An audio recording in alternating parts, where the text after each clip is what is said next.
disposal for that. Yeah, you do. Yeah, you do. I heard rumors about that tool. No, you but, didn't. Yes, I have. But so a pizza men are getting murdered? Yeah. So the pizza place I went to growing up. There it is. It's called Pina's. Pina''s. Okay. There's multiple of them. I do not know if it was the same family. It's like Bristol Road and 202, so it's right on the line of I know exactly where Bucks and that Monco. is. Yeah, you're going up Bristol Road. It's on the left.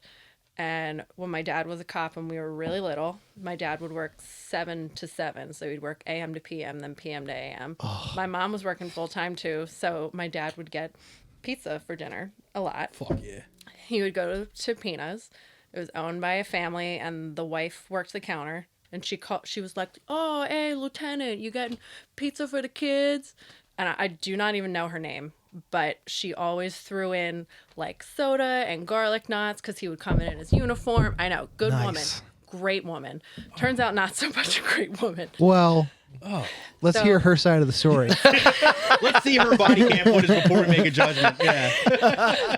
So, like, I guess it was 3 years ago. It was definitely during COVID. I was working at a tattoo shop and I was closing up, and my dad calls me and he was like, "Did you hear about Pina's?" And I was like, "No, Dad, tell me about Pina's."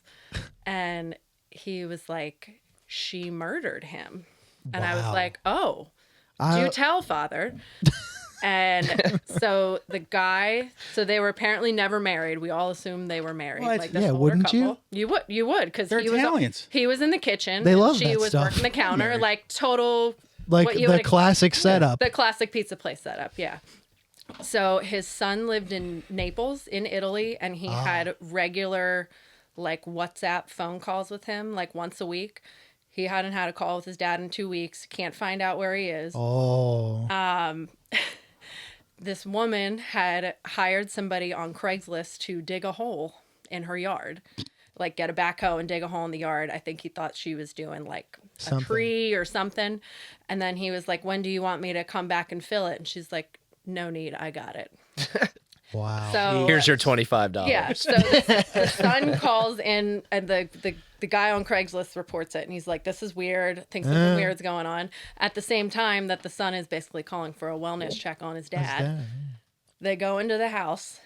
Dada has been shot in the head, dead on the floor, under a tarp in their bedroom for like over a week. Oh, man. She was sleeping in the bedroom with his dead body in there. Oh. Yeah, pretty gnarly. She tried to make it like a DV situation, whatever. Still don't really know what happened. DV situation? Domestic violence. Oh, okay. Situation. Yeah. You know, women know about DV, men don't know about DV, I guess. Then my mom called me a year ago and was like, "I was just in jury duty all day. You'll never guess who it was Get the for." fuck out of here. Yeah. And all the district attorneys recognized my mom from her last name because my dad did end up becoming a lieutenant, and he knew all the district attorneys. They've met. And they were like, "Do you want to tell us where you got that last name?" And she was like, "I don't know. My husband, who you all know." She's like, "I know too much. I can't be impartial," and left. She'd have to Well, she could also say, recuse I've been eating the pizza from that place for fucking 30 years. She was I'm like, impartial. she was like, "I was a customer and also like Damn. I knew everything." She's partial to both. Yeah, she's Do you know how many garlic knots my kids got from those people? How many my bottles God. of Diet Coke she drank from that place? It's crazy. So yeah, so she ended up being no trial, and she's in jail for the rest of her life. But we were driving to my grandparents' house the other day. And my mom pointed out, she's like, "That's the murder house." I guess she would learn the address. It's in like Hilltown, like Perksy, Hilltown. Jesus. area. I know Percy. Yeah. So pizza lady down. Pino's is gone. There's something else there now. Well, Probably a vape every shop. time I imagine like a family like pizza restaurant, I imagine the wife works the front, and the husband's is in the back somewhere, and each of making them pies. they're like making fun of each other, like the other one's like The banter over the counter. or if you just go to the register, "Oh, how you doing?" It's like, "I'd be fine if this asshole been in the back would hurry up," and stuff like that. And if you're like, "Hey, how's it going back there?" He's like, "Hey, I got this mouthy broad up on the," like, you know, "Oh." Yeah. I was like, "I'd kill her if I could," and then all of a sudden you're like, "Oh fuck, they followed through." That's just They the followed culture. through. Holy shit. Yeah. Hey, they're passionate people. They say. They are. Absolutely. Talk with their hands and stuff. It's nuts. Damn, dude. A lot of that. Damn, Mike Merle will be sad to learn that. Pizza Man down. He might know about that place. I know Martello used to go there. I know like Bob Wilson used to go there. We all talked about it right after it happened. Martello dug the hole. Yeah. But like if you went to a show in Doylestown, in Doylestown back in the day and you were going back, like you were going to Monco or you were going to the city, you drove past it every time. They had a big, like you could go. I know a guy named Mr. Doylestown.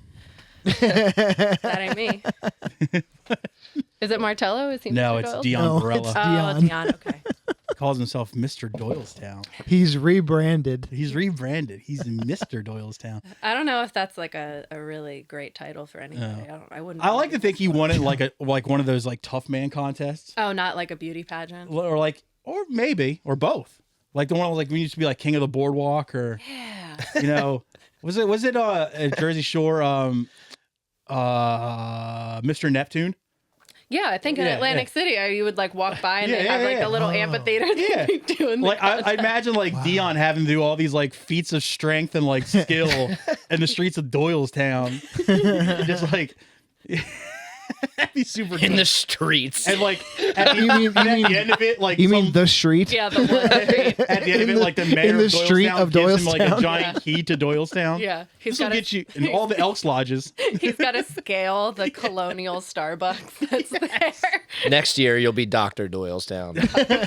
No, in Dr. Doylestown PhD. 8 years of 8 years of Doylestown Medical School. Yeah. And if you go into his office, he has all like his like sashes and ribbons up on the wall. 8 years of Doylestown Medical School is becoming a vet at fucking Del Val. But strangely, a vet only for birds. Like you can't work on any other animal, just birds. Yeah. An Aviary. aviarian. You can only do you can't do land birds. You can't do ducks or like turkeys or anything. You can only do not non-flightless birds. like gulls and terns and shit like that. It's a doctor for pigeons. He's the ceremonies are at the Elks Lodge or the Moose Lodge. I mean, Oh my God. upstairs. Do they have like a bird equivalent to like a moose or an elk's lodge? Is there like an eagle lodge? The Royal Order of Tufted Titmouses. I don't know. I really thought you were going with something there. I was No. like, Yeah. really? Because there's elks, there's water buffalo. No, water buffalo. That was strictly for from the Flintstones. Yeah, Elks, moose. elks, moose. I mean, Is there like a criteria that these were like named? I think you I could have no probably idea. open it Because up like and you just got pick like your the own animal. Lions Club. And Oh, that's, there's like, Lions a Yeah, there's whole Lions thing, clubs, yes. But that's like somehow philanthropic. I don't know. My grandfather was There- in it. They Yeah. collected eagle? glasses for blind children. No, weirdly, there's not. I think it's because Eagles How un-American. Eagles have a scout though. Yet. Eagles have scouts though. That's true. What are our state birds? Do we even know what they are? I know what ours is. What's yours? The blue hen. That's pretty dope. Oh, yeah, that makes sense. And the only reason I know that is because the University of Delaware's teams are the Blue Hens. That's the only reason I know that shit. I couldn't tell you a single fucking other thing about. Well, I know the capital of Delaware. Other than that, I can't tell you anything. That's information that I learned and then left quickly. Yeah, It got like replaced. I know it's in there somewhere, but Yeah. it's deep. Yeah. The recesses of. Yeah. I think the Jersey State bird are probably like a buzzard. That's fine. Philadelphia would have to be a pigeon Ooh, of some sort. No, it is the ruffed grouse. Oh, cool. That's definitely a huntable. Not just a bird. straight grouse, the ruffed one. not even ruffled, ruffed. I think That this means he's been through some Yeah, shit. the Jersey one is the American goldfinch. Very cute. I very, did know that very, at one very point. yellow. Not. Oh, very I've seen gold. that Yeah, before. very Somewhere in cute. there. Yeah. Like a ruffed grouse, he's not just a regular grouse. He actually has like, pardon the pun, crow's feet in his eyes. Yeah, he's got He's got like teardrops. He's like a really small like cigarette, but the ash is still like a solid inch long. Yeah, it's just like he's been through some shit. That's big Yeah. for a bird. Yeah, one of his legs is longer than the other. Yeah, he's had a life. Yeah, he's lived. Yeah, I want to be a grouse when I grow up. Be fucking sweet. You're grouse Damn, right dude. now. I don't know, man. I feel like that's definitely a huntable bird. But that's just sad that your fucking childhood pizza place went out like that. Yeah, can't it's believe it. I mean, I haven't had pizza there in a long time, but I have some fond memories of Was it how good? kind they were. Oh yeah, it was great.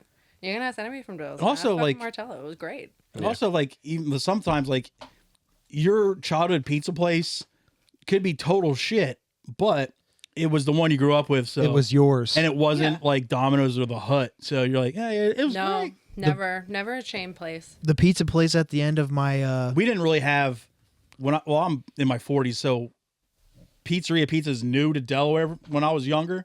we didn't get like legit pizzerias coming into Wilmington till I was probably like 20. So before that, we had Domino's in the Hut. And when like real pizzerias started showing up, Game changer. all the old people were like, nope, I don't like it. But all the young people were like, oh my God. Dude, that's what it was like growing up. The sky was bluer. The grass Did you have is greener. a childhood spot that you went to when you were growing up? Oh yeah, I mean, I like where I grew up in South Jersey is just Pizza Mecca, kind of. directly across from South You Philly. can so you can it's throw like- a rock in New Jersey, period, and hit a good pizza place there. Yeah. Yeah, there were Especially South Jersey. definitely, yeah. But yeah, Vinny's, and it's still there. My Been there my entire life. my childhood pizza place is Little Vinny's. Little Vinny's. Oh. The pizza place at the end of the one block I lived next to, 5-Star Pizza, was owned by a bunch of Greek a Greek guy, and then it became a Seasons, and then it closed, and now it's a Mexican grocery store. But that pizza place, 5-Star, was, if you remember on Viva La Bam when they did Don't Feed Phil. Oh yeah. Oh, yeah. Yep. Yeah. They caught him ordering. Bam goes, he ordered pizza from Delaware. It was from 5-Star Pizza. So that was their little claim to fame. You know, they have the degrees of like bacon. I feel like everybody sort of has a degree of Bam. Yeah, in this area. He's always Oh, been yeah. annoying to me. Yeah. Bam and Dunn worked for my mom in the stockroom. Dunn, I would see occasionally at shows, and he was fine. No issue. But Bam was always obnoxious. Yeah. I just saw him at a show like 2 years ago, maybe 3. I saw him at Fu Manchu. Oh, that And he makes was sense. sitting there by himself backstage, just drinking a beer. So Me and I went to that what do they call it? Gray Day, the Suicide Boys thing. yeah. Not this one, but last year when Ghost Main played, and I went with our friend Arthur and Jackie, and Bam was there with Darby Allin, the wrestler. It was kind of cool. I thought I could see Bam's ankle bracelet through his pants. Nice. But he's under house arrest from the state, so he can leave the house. I think he lives on house arrest, but that He dude's should be on always house been arrest. obnoxious as fuck. Like he was For like his own walking around good. acting like people like getting mad when people weren't recognizing who he was.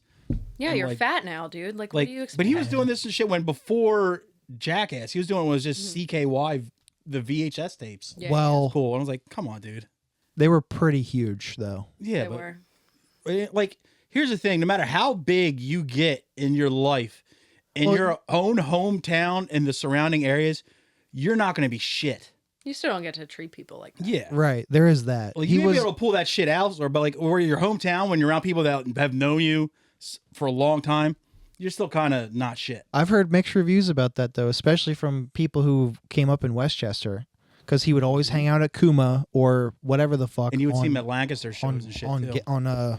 on High Street Yeah. or maybe Gay, one of the two. I can't remember. Erica said she was in a bar with him one time, and he tried to put out a cigarette in her face.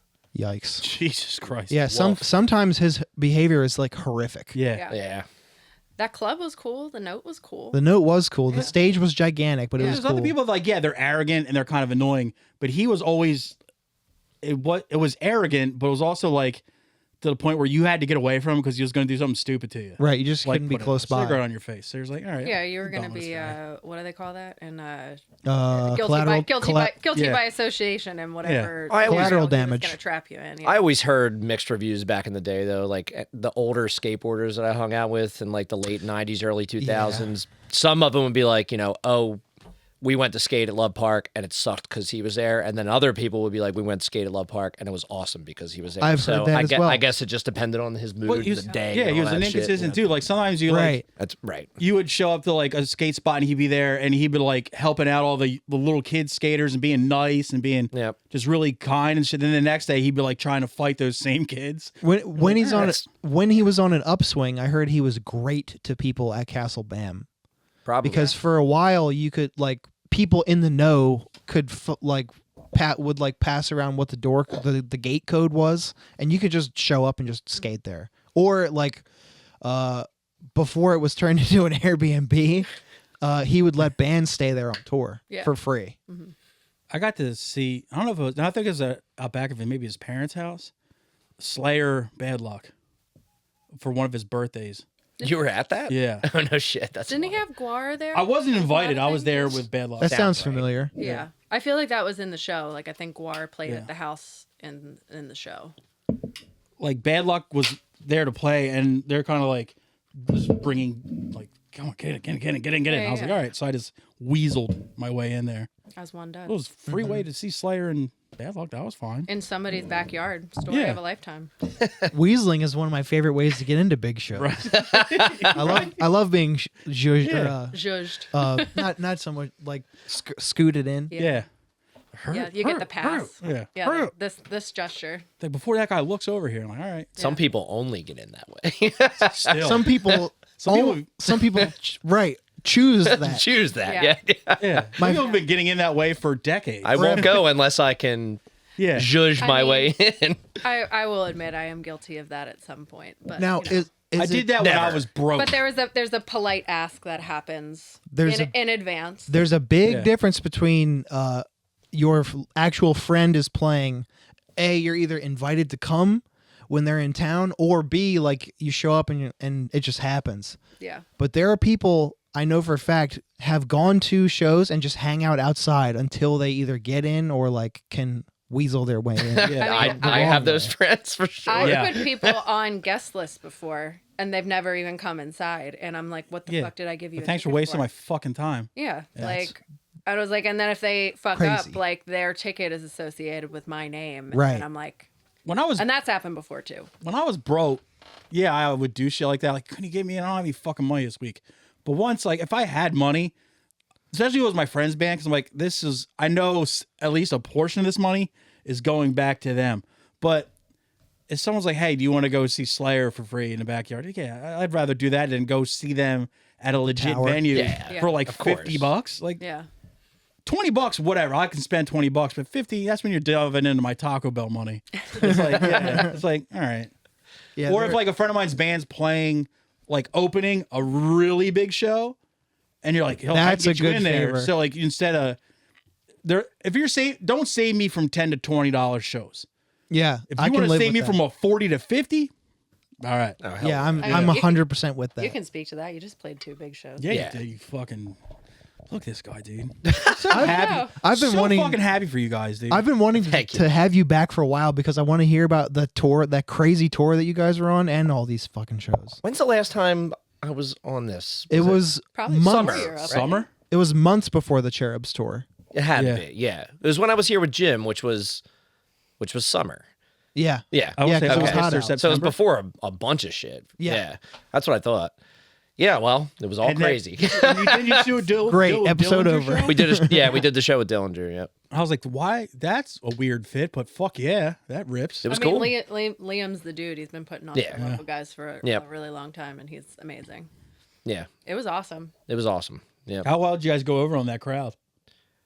Great, but we were first of 5, so it was like, I kind of that's a giant venue, but Yeah, you're talking half. but we full still or played so. a lot of fun. Yeah, exactly. Like I don't know how I mean, many what people were in there, that? but it was a like, lot. It was like Doors 5, show 6. You guys played at like 6. Yeah, like that. something. Play Yeah. at 6. I What find was that it? Was sometimes- Fillmore? that's It was at Franklin Music Hall. Okay. that's kind of good though, like to be the first band that no one really knows who you are of that crowd, because that way you're like, oh, this is the first band I'm watching. This is kind of cool, you know. But if you're like the third of a band they aren't really familiar with, they're like, all right, we sat through those other 2 bands. Now we want the main event. So I thought we went over great. Yeah. Yeah, I don't. me too. Yeah, there was no. I wasn't exactly sure how it was going to go. Went you didn't over throw awesome. any finger tapping to fit in. I only finger tap. He's like, he just took He all his actually- picks and just threw them off the side of the stage. Filled in for Kanashi afterwards and was just like noodling. Yeah. The whole time. Yep. Oh man. All of a sudden his guitar's like up around his throat. Oh yeah. It's like, Yep. he's like, look at him. No, it went great though. But again, we didn't play to the full crowd, so I don't know if all the we weren't necessarily playing to the most diehard of Dillinger fans. Yeah. But we it was fucking awesome. It was good times for sure. Yeah. And then Blood Brothers was what, like a couple weeks later after that? And yeah, Yeah. that was even better because it was just the 2 bands. So that we played to the full That shit rules. That full rocks. union transfer. Yeah. Yeah. Union is. I would take a full Union show over any Franklin show. Yeah. Yeah. That's my favorite venue in the world. I think. I love playing there. It was only my second time playing there, and it was like it's just such a pleasure to play there. I saw Dillinger on their like farewell tour at Union. Yep. I haven't seen that band in decades. They hold up. I was Yeah, actually thinking about, listening to the homework and stuff too, that the last time I saw Dillinger was when it was the factory and it was them and Mastodon. And it was like a one-off. yeah. It wasn't part of a tour. That's a cool one-off. Yeah, it was like for like the Philly Beer Week thing. It was like the last kind of like culminated the whole week. Like they each had their own beer kind of thing. But I was like, oh, it's like cool. I'm seeing Dillinger again here with different singers and like a whole different type of lineup supporting it. But it was cool. I've never seen them with a singer other than the original guy. You never saw him with Greg? No. The last time I saw them, this is really dating myself, was at the Trocadero, and the lineup was fucking nuts. Though it was Snapcase was the headliner, Dillinger was the direct support because I think they were doing a tour together. And then it was Saves the Day and Buried Alive. And there was one other band who I can't remember off the top of my head. That's kind of awesome. And I remember being mad because I only caught half of Buried Alive because they started them as the doors open. Oh, I hate that. So you're move. walking in and they're already on like their sixth song. You're like, God, I feel like I haven't seen that happen in a really long time, and we might have learned our lesson. yeah, I think they about that. I think they learned their for lesson. sure. Yeah. Yep. I don't remember what year. I saw Dillinger been at at least the 20 track years. with Greg, and he scaled the balcony at the track and jumped in the crowd. It was pretty awesome. I've seen footage of that. Yeah. And I've seen footage of I think it was like in a record store, but I don't think it was here or anywhere near here. But he did like a head walk. Yeah. But he made it seriously like 50 feet into the crowd without falling. I think I've seen footage of that. And he's like, it was at a he re- just yeah. runs off. He's like, brrr. And I was like, oh, impressive. It's like watching like one of those How like old agile. ninja dudes like go across water. You're just like, Yeah. dude, okay. That room looked so. I know it was a record store, but the room looked just like footage from like Hellfest. Yeah. But that's all I can't tell you about their performance. But I just remember that head walk. I was like, oh shit, he got some fucking distance in him. He was at the back door. Like, Sometimes fuck yeah, like dude. the shock value is like what you remember. Yeah. Like I don't remember anything else about that Dillinger show at the track other than him scaling the balcony. Yeah. And Dillinger being shows like, damn. used to be well, I'm sure they still are, but they were nuts. Like those, like they played Delaware once, and their bassist, he was just fucking like throwing himself around, but he smashes his own face accidentally into his bass amp, This has to be the guy shatters before Liam. his It was fucking before nose. Liam. Yeah. It was the kid. It was the guy that ended up getting paralyzed in a car wreck. That guy. Wow. But he smashes his nose. His nose is just gushing blood. Finishes the set, and then after the set, he's like, "All right, can somebody take me to the like?" Oh my god. He go to Yeah, I was like, Christiana. Jesus Christ. Sounds like Mikey. Where was that? Brookside Community Center. Okay. With Botch, Burn the Priest, who ended up becoming Lamb of God, Yeah. and I think Jesuit, which has dudes that ended up. They were from like Virginia, but they ended up doing Converge. That dude Nate Newton was in it. Yeah. It was a great show, I but remember Jesuit. yeah, Jesuit fucking ripped. They were cool. Yeah. But yeah, he just smashed his nose, and still like you could tell he was like doing this the entire time. Like, because now if you ever had like get punched in the nose, your You get eyes stars. instantly Yeah. start watering. Yeah. And he just fucking played through it. Damn. Didn't slow down at all. I was like, all right, dude, you're fucking legit. dude." Adrenaline. I mean, probably having a hard time breathing if you can't breathe Yeah. through his nose and stuff. Finished too. up, put his like bass in the case. Was like, "Is somebody run me?" And they're like, "Yep, we got you." Yeah. Let me. And then Get Botch right had to on that. fucking follow that. I'm like, "Good my luck, dudes." God. They were fucking great too, but still, I would kind of like to see them now, Dillinger or Botch or both? Dillinger, because I fell off with the records too, and I really liked the ones I had. I think the last one I got was that what's Calculating Infinity. That was Yeah, their that's first I LP. think that was the last one I had. Well, they Well, have the one that has, I think the last one they did, I don't know if anything came after. I think it's the One of Us is the Killer. It's got the feather on the record. Yeah, that's Yeah. the one. That's the one with the newer singer, right? That record's awesome. Yeah, no, that The was new Dillinger's good. Yeah. It's just different, but it's good. They have somebody after that Greg guy. It's the new singer, or it's the old singer. He's back. Oh, he's back That's That's the show we gist, played yeah. was with him, with right? him. So they Yeah. did Was it like an anniversary thing? it was. It's Calculating's anniversary. That rips though. So they did a bunch of old stuff, Yeah. which was cool Yeah. as fuck. Yeah. They play the whole thing, right?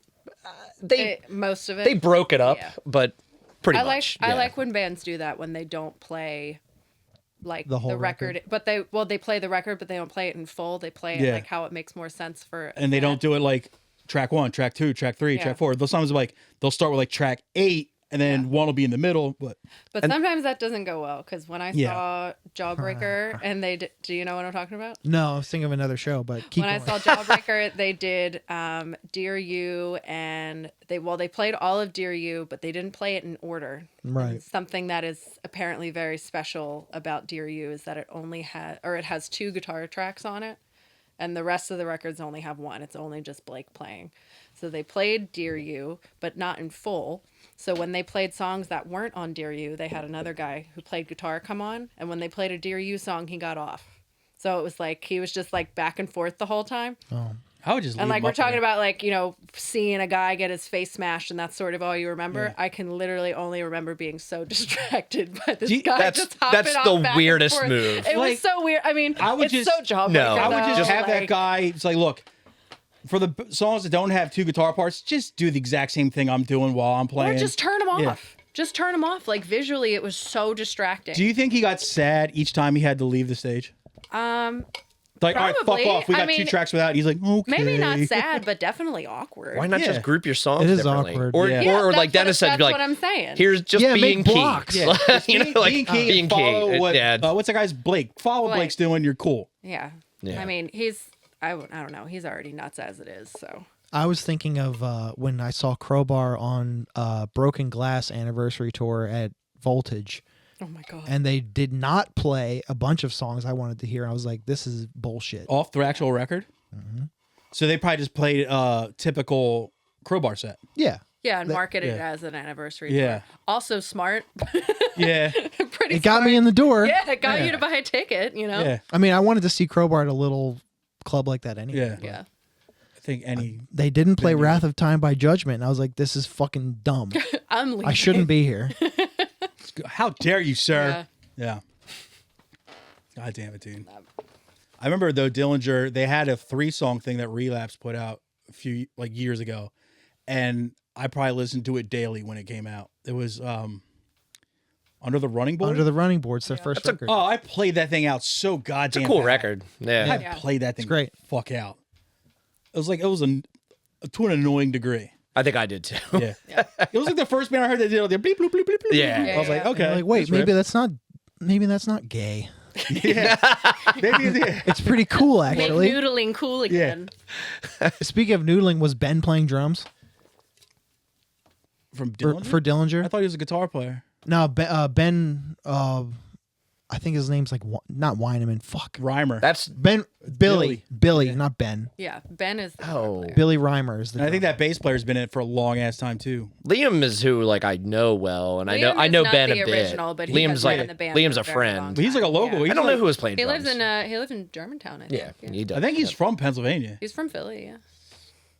but But Ben Wyman still, I remember he it still get- climbed the balcony and dove and he's all the that. whole damn band. He I- did, he I did the remember- thing. Vision of that He's Yeah. everything. I remember getting Yep. angry, like legit angry, because the guy who played on all the Dillinger records I heard was that dude, Chris Penny. He was the drummer, right? Mm-hmm. And then he left Dillinger to go do Coheed and Cambria, That was it. Oh, who I that's right. fucking hated. I forgot about And that. I was like, how are you gonna go from this to this? And I was like legit like upset about this Dude, for a what a long band. time. Huh. You I should. was young. I was Never really young. mind. I still think about the Faber House Atlantic video and his snake bite rings. Yes. Like very His first. giant hair. That His was on giant it. hair and the big black snake bite rings. And I'm like, no girl is going to want to make out with you, dude. They were so far like They were off so too. far apart and they were so big. Weren't like those dudes in that band end up being like Scientologists or some shit? No, thinking I of mean another that band. band is still huge. Like They are touring, like giant. playing arenas. They are so big. But They're is it? so I remember it That's just bummed what me out that he happens went when from- you're a Scientologist. that he stopped doing. They stopped I doing have no Dillinger idea. Escape Plan to go do that. I was like, The singer of Coheed is like a graphic novelist. I think he like He how, writes. like, He makes comic books. Yeah, and like shit. how the guy from My Chemical Romance did the Umbrella Academy. I Yeah. think he's like kind of on the same I remember path not there. wanting to read Umbrella Academy because it was the guy from My Chem. My Chemical Romance, because I thought they were like fucking corny as shit.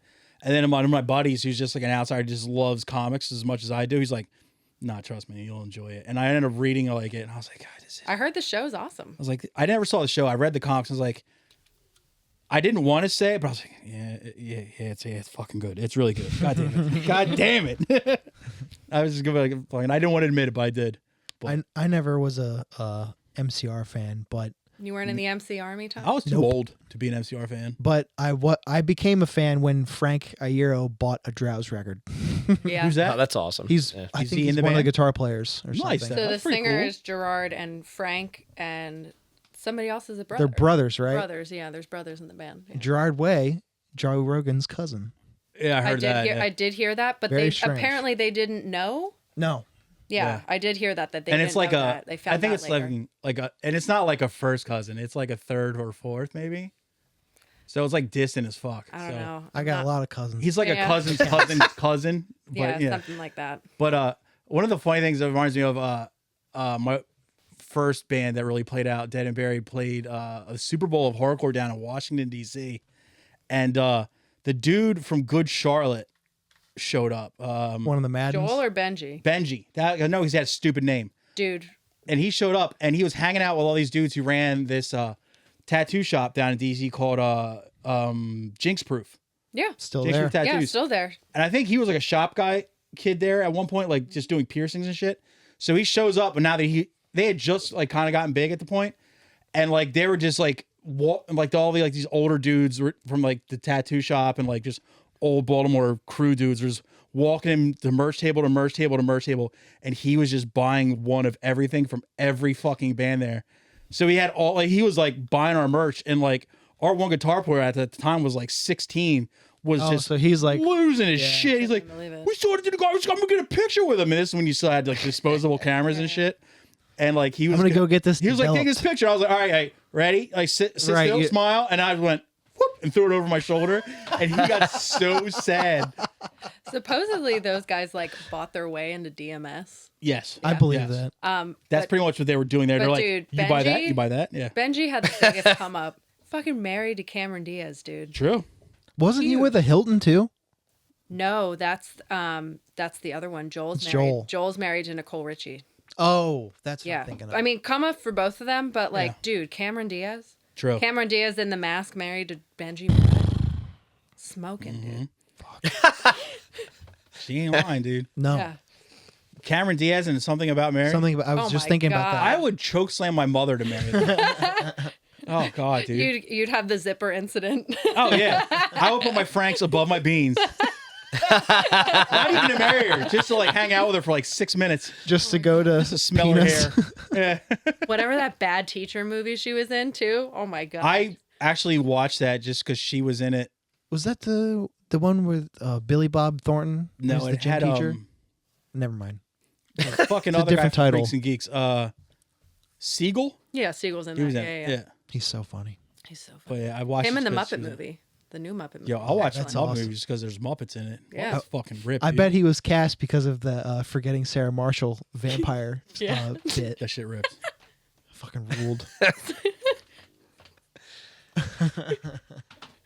This is funny watching those guys just walk that Benji dude to table to table to table. It's like, oh, get that. Because they just did it because they knew like, he had the money to do it. Yeah. He's not gonna miss it. Yeah. Yeah, I'm like, he's not gonna listen to RCD. Yeah.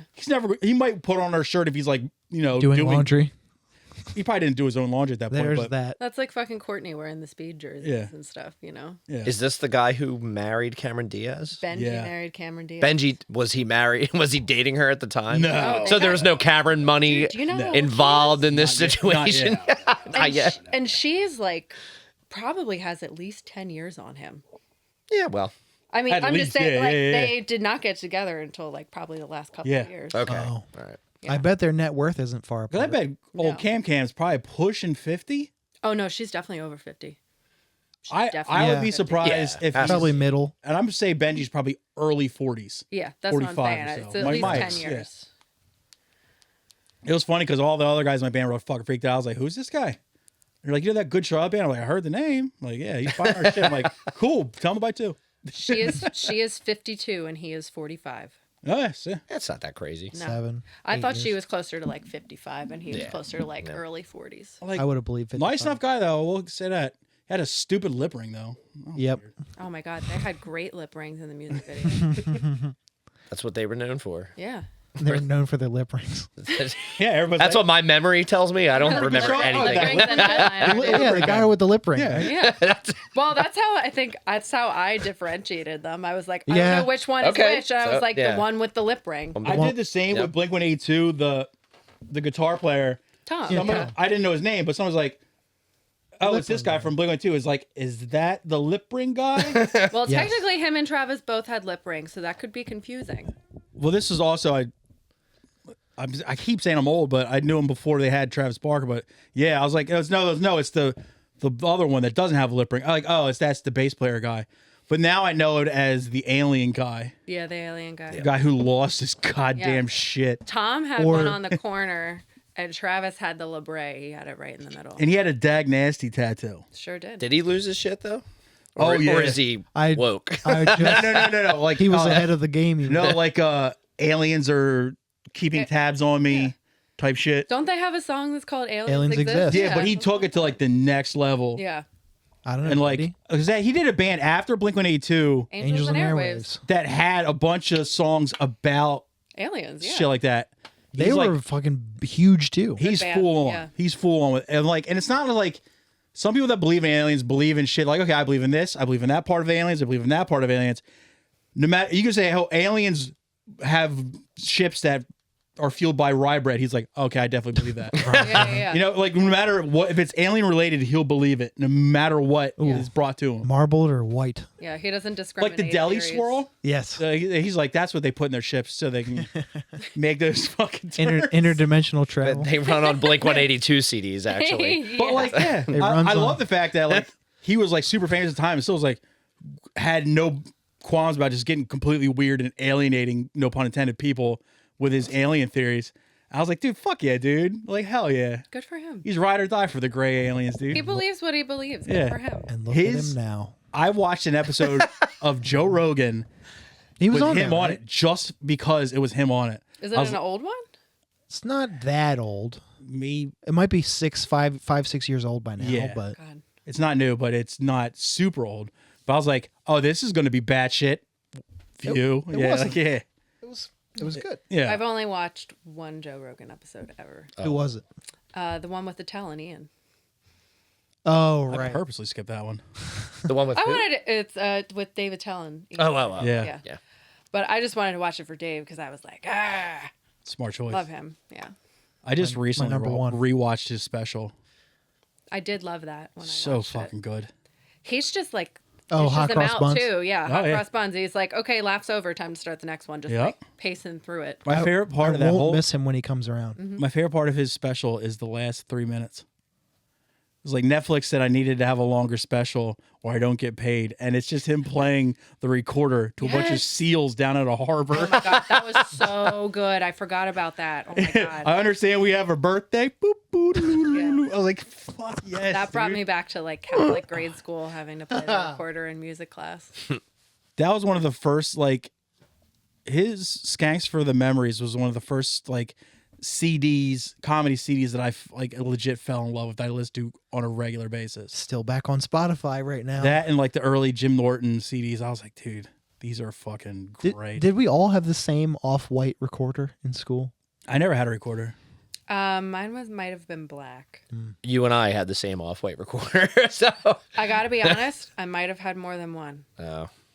I feel like I know I can picture the white one, but I have a feeling I had a black one that had like gold writing on it. Wow. I chose. Mine was a piece of shit. I paid to go to school, so Yeah. You You get guys to was go at a better school. I played drums in music class, and what it was one of those rubber practice pads. yeah. Yeah. And I was just hit that with sticks. Completely out of time with anything. I couldn't keep a beat to save my life. But Yeah. You lay it on top of the snare drum. Yeah. My niece said that. in see, school, we didn't too. lay it on a snare drum.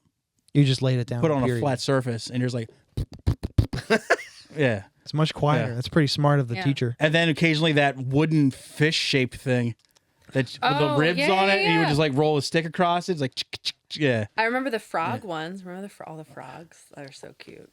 And everybody's like, "Oh, you're fingering a fish." I'm like, "All right, yeah, all right." I don't know what that means. I'm only fucking 10.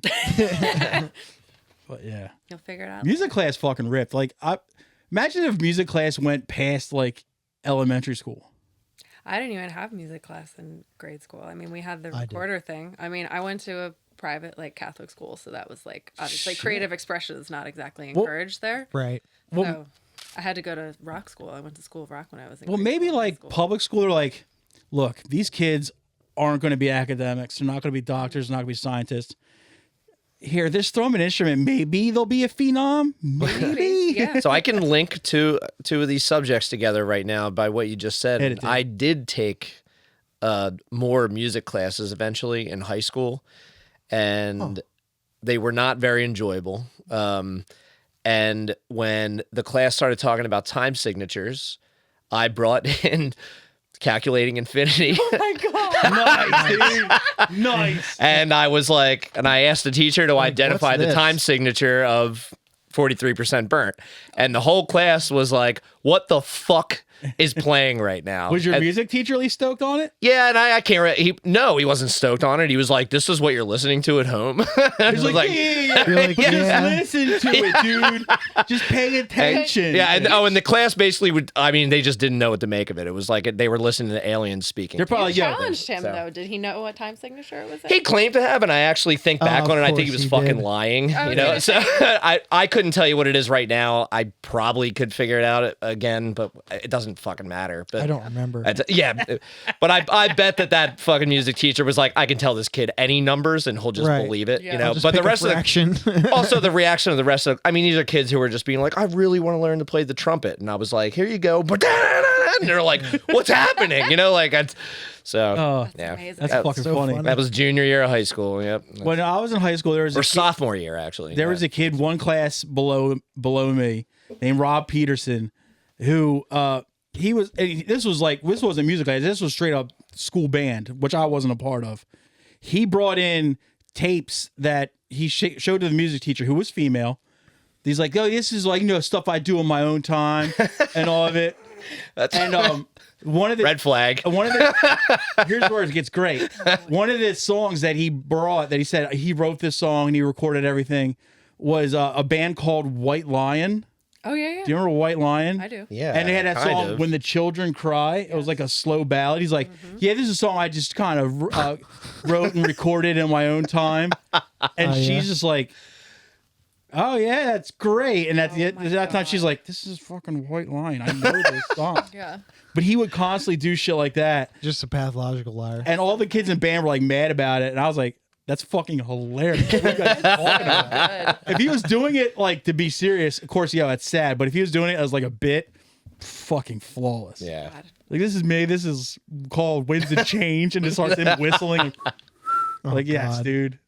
But yeah, that was fucking funny as shit. Ask him any question about the recording process and it just falls apart. Yeah. That like band had like so many like layered vocals and stuff too. Yeah. Like, So you did all those, huh? Yeah.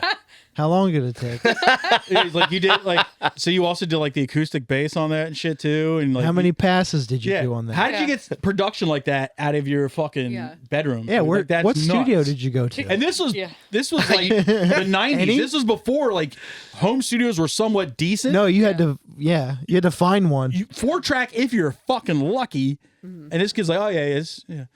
I had Rick Rubin come produce it or whatever. And I was like, "Fuck, dude." in his free time. Just because he yeah. was trying Sure. to like, fucking get points with the blonde-haired fucking music teacher.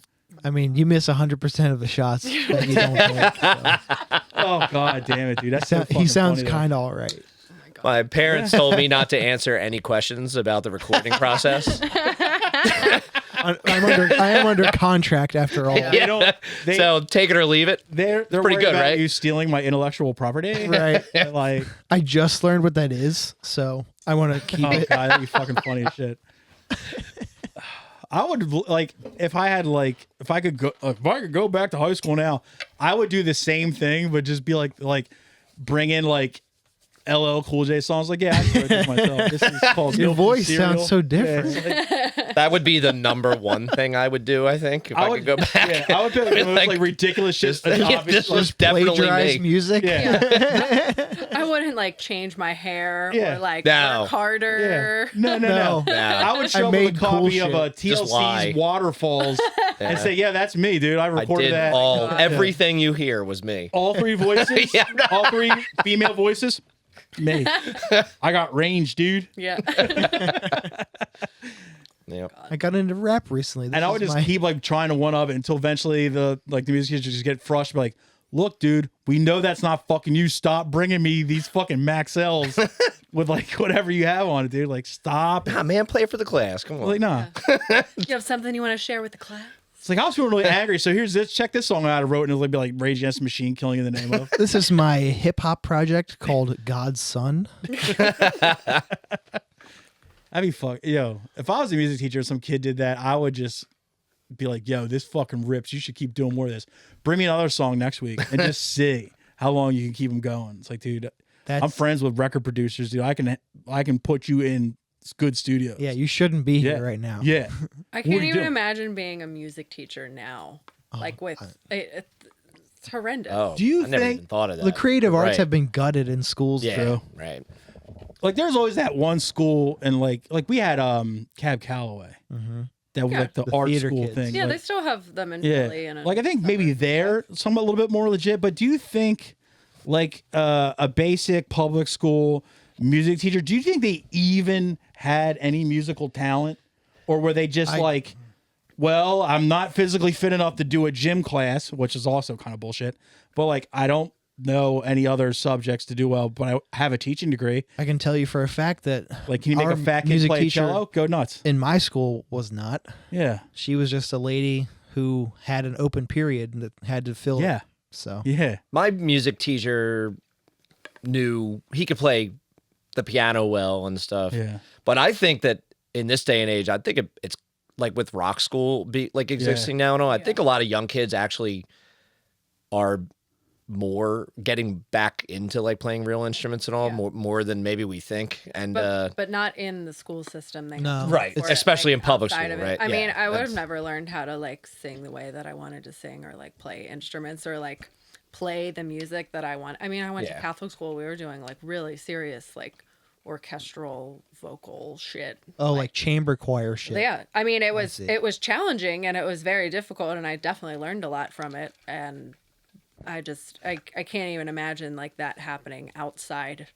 of a religious facility. Do you think it's because in today's day and age, like being a musician is more of a realistic job that you can actually strive for? Whereas like in the 90s, like, oh, I want to be a famous singer or a famous guitar player. I was like, yeah, good I mean, luck. that was all fucking nepotism. lucky. Like you had to know Yeah, somebody. but- I mean, did but- you guys watch the Bon Jovi thing? No. No. So I didn't know until I watched it. I knew where you're going with this, and it already makes sense. Blew Yeah. my mind. His cousin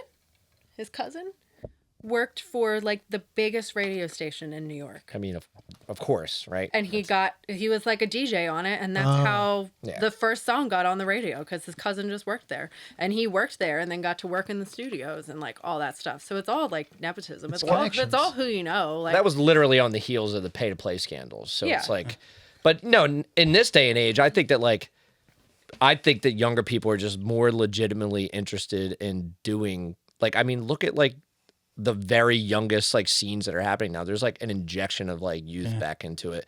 I think it's just because it's like the kids that are like 18, 19, something like that are just sort of rebelling against the one generation above, which are Yeah. like 28, 29, 30. You Yeah. know? it's like all that's- the accessibility too, like yeah, being able to like home record at right? home, and Yeah. like kids being so good at technology at such Mm-hmm. an early age. Like 2-year-olds know how to work a fucking iPhone. It's Like also- Yeah. they'll know how to do GarageBand by 4. Like, All you gotta do is And- put it in front of them.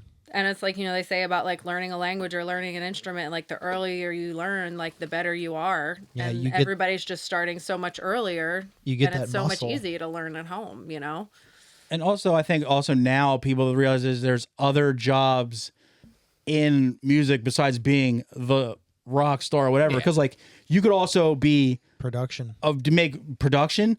You could be a very successful session musician, touring musician, and all this stuff. So it's like, look, there actually is jobs in musical instruments other than like, oh, I want to be the next rock star. Like there's other stuff you can find. I think it's equally as hard to be a rock star session guy as it is to be like a famous on stage rock star. Yeah. I mean, when I was in rock school, everybody from Dr. Dog went to rock school. A bunch of guys that I went to rock school with now are basically make up Lauryn Hill and the Fugees band. Tight. And actually a girl that I toured with for a little bit, she is in Olivia Rodrigo's band. She's like her guitar player. Wow. So there's a lot of that. There's definitely opportunity, and touring is bigger than ever. There's new venues opening like all the time, and there's more opportunities to just even be knowledgeable about music. And I'm saying this as an unemployed music industry person right now, but the opportunities are there and all the different avenues exist. I was gonna say too, you would know this. Shows are more full now than they've been. Yeah. For, It depends, but in general, technically, I I think club shows are down. Arena shows are up. This is like sort of what I've been. I mean, think about fucking Incubus sold out Wells Fargo last year. Incubus. Coheed's playing Wells Fargo. The bands that you think can't fill arenas, like, are. But there's also a lot of bands who think they can fill arenas that can't. Like, there's that. JLO. JLO had to cancel a whole tour. Because she couldn't sell out. And a couple other tours did that last year, too. Well, doesn't also Incubus still, maybe they're not as huge in the lineup, but they still are consistently putting out material, right? Well, it was the anniversary of that one record. Erica and Rachel Drive. went. But yes, I think so. Like, I'm saying what I mean is like, how is a I good think, record. even though it might not be as popular, Incubus is still consistently putting out music, I think. But I don't think JLO still consistently puts out albums. don't know. She does. Do you know what I mean? She does. She does? I think it's Yeah, I think it's like the Incubus, opposite. right? I think I it's, think so it's too. the opposite. Did you say I mean, JLO joined Incubus? I did. I'm like, sick, dude. maybe she can finally sell out a show. And that's how you do it. This is what the crowd looks If you like. can't beat him, you join him. Yeah. See, this is not 30% sold. This is 100%. Yeah. I mean, like Incubus, like a couple years ago, they played the Met instead, which is like 3,500 people. With seats, not general admission, and Right. you've got Wells Fargo with 17 and change seats I knew it was, on an open floor, and then people seated. You know what I respect though more with bands is like say you can't sell out an arena anymore. And you're like, all right, cool, we'll just go back to theaters or whatever. And they're just like, if you're humble enough to do that, and it's like, all right, hey, we're just not what we were, so let's just dial it back and go back to theaters. Or make whatever. like a decent living.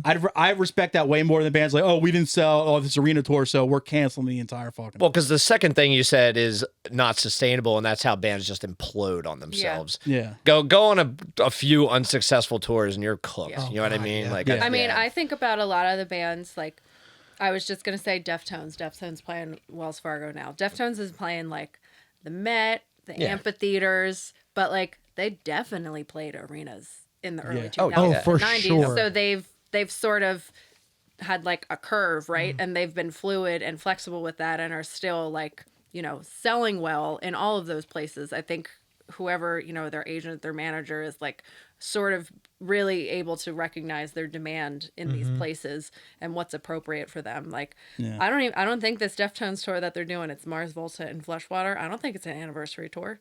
No, it's just, I think it's a tour. Yeah. But the package is big enough to support a room that big. But I think I saw them at the Met and Gojira open for them, which, like, I would think over the Mars Volta, like, might bring out more people. Or just different people too. Or different people. Yeah. It's different, more, like, it's all, there's so many numbers and analytics, and there's so much information available to them to, like, be able to make those types of decisions on what is going to work best. And, a lot of these bigger bands, like, they might play a smaller room, but, they call it an underplay, and then they charge a little bit more because it's the more intimate setting. I think I'm just butthurt because my favorite band had a tour announced, Helmet, had a tour announced, and they canceled due to low ticket sales. I was like, just play No, I saw smaller that. shit. Yeah, they normally play, like, World Cafe and, like, the Queen. The last time I'd seen them was World Cafe for Yeah. a 30th anniversary for the album Betty. And it was great. And it wasn't very full at all. No. So I was like, just play someplace smaller. Like, you just got to know, like, look, you're not upper echelon anymore. You're kind of dropped down level. You just got to be humble. Say, hey, we got to just plan smaller tours and shit like that. Well, that's on the venues too that are they're like, oh yeah, like we trust this. I mean, I've worked at venues that I worked at Underground Arts, I worked at Franklin, I worked at Brooklyn Bowl. I mean, we had shows that I would have never ever imagined would have sold out with all the information available to us, and then stuff that didn't sell shit. And I'm like, I don't understand why this didn't do well. And there's so many reasons why things don't work. It's like wrong day of the week, like didn't put an extra $100 into marketing. Like the support is bad. Like it's on a Tuesday. Like there's so many things that go into it and so many people involved in like actually making a show happen. So it's never like 100% on the band either. It's all ebb and flow too. I mean, like time goes by and like a band's trajectory, like you talked about the Deftones, like they're probably just like, we just are what we are when we are that thing. And now we're playing this club, but then we might go back up again, then back down again, then back up. Like it's just like fluidity and flexibility is the name of the game in all types of things.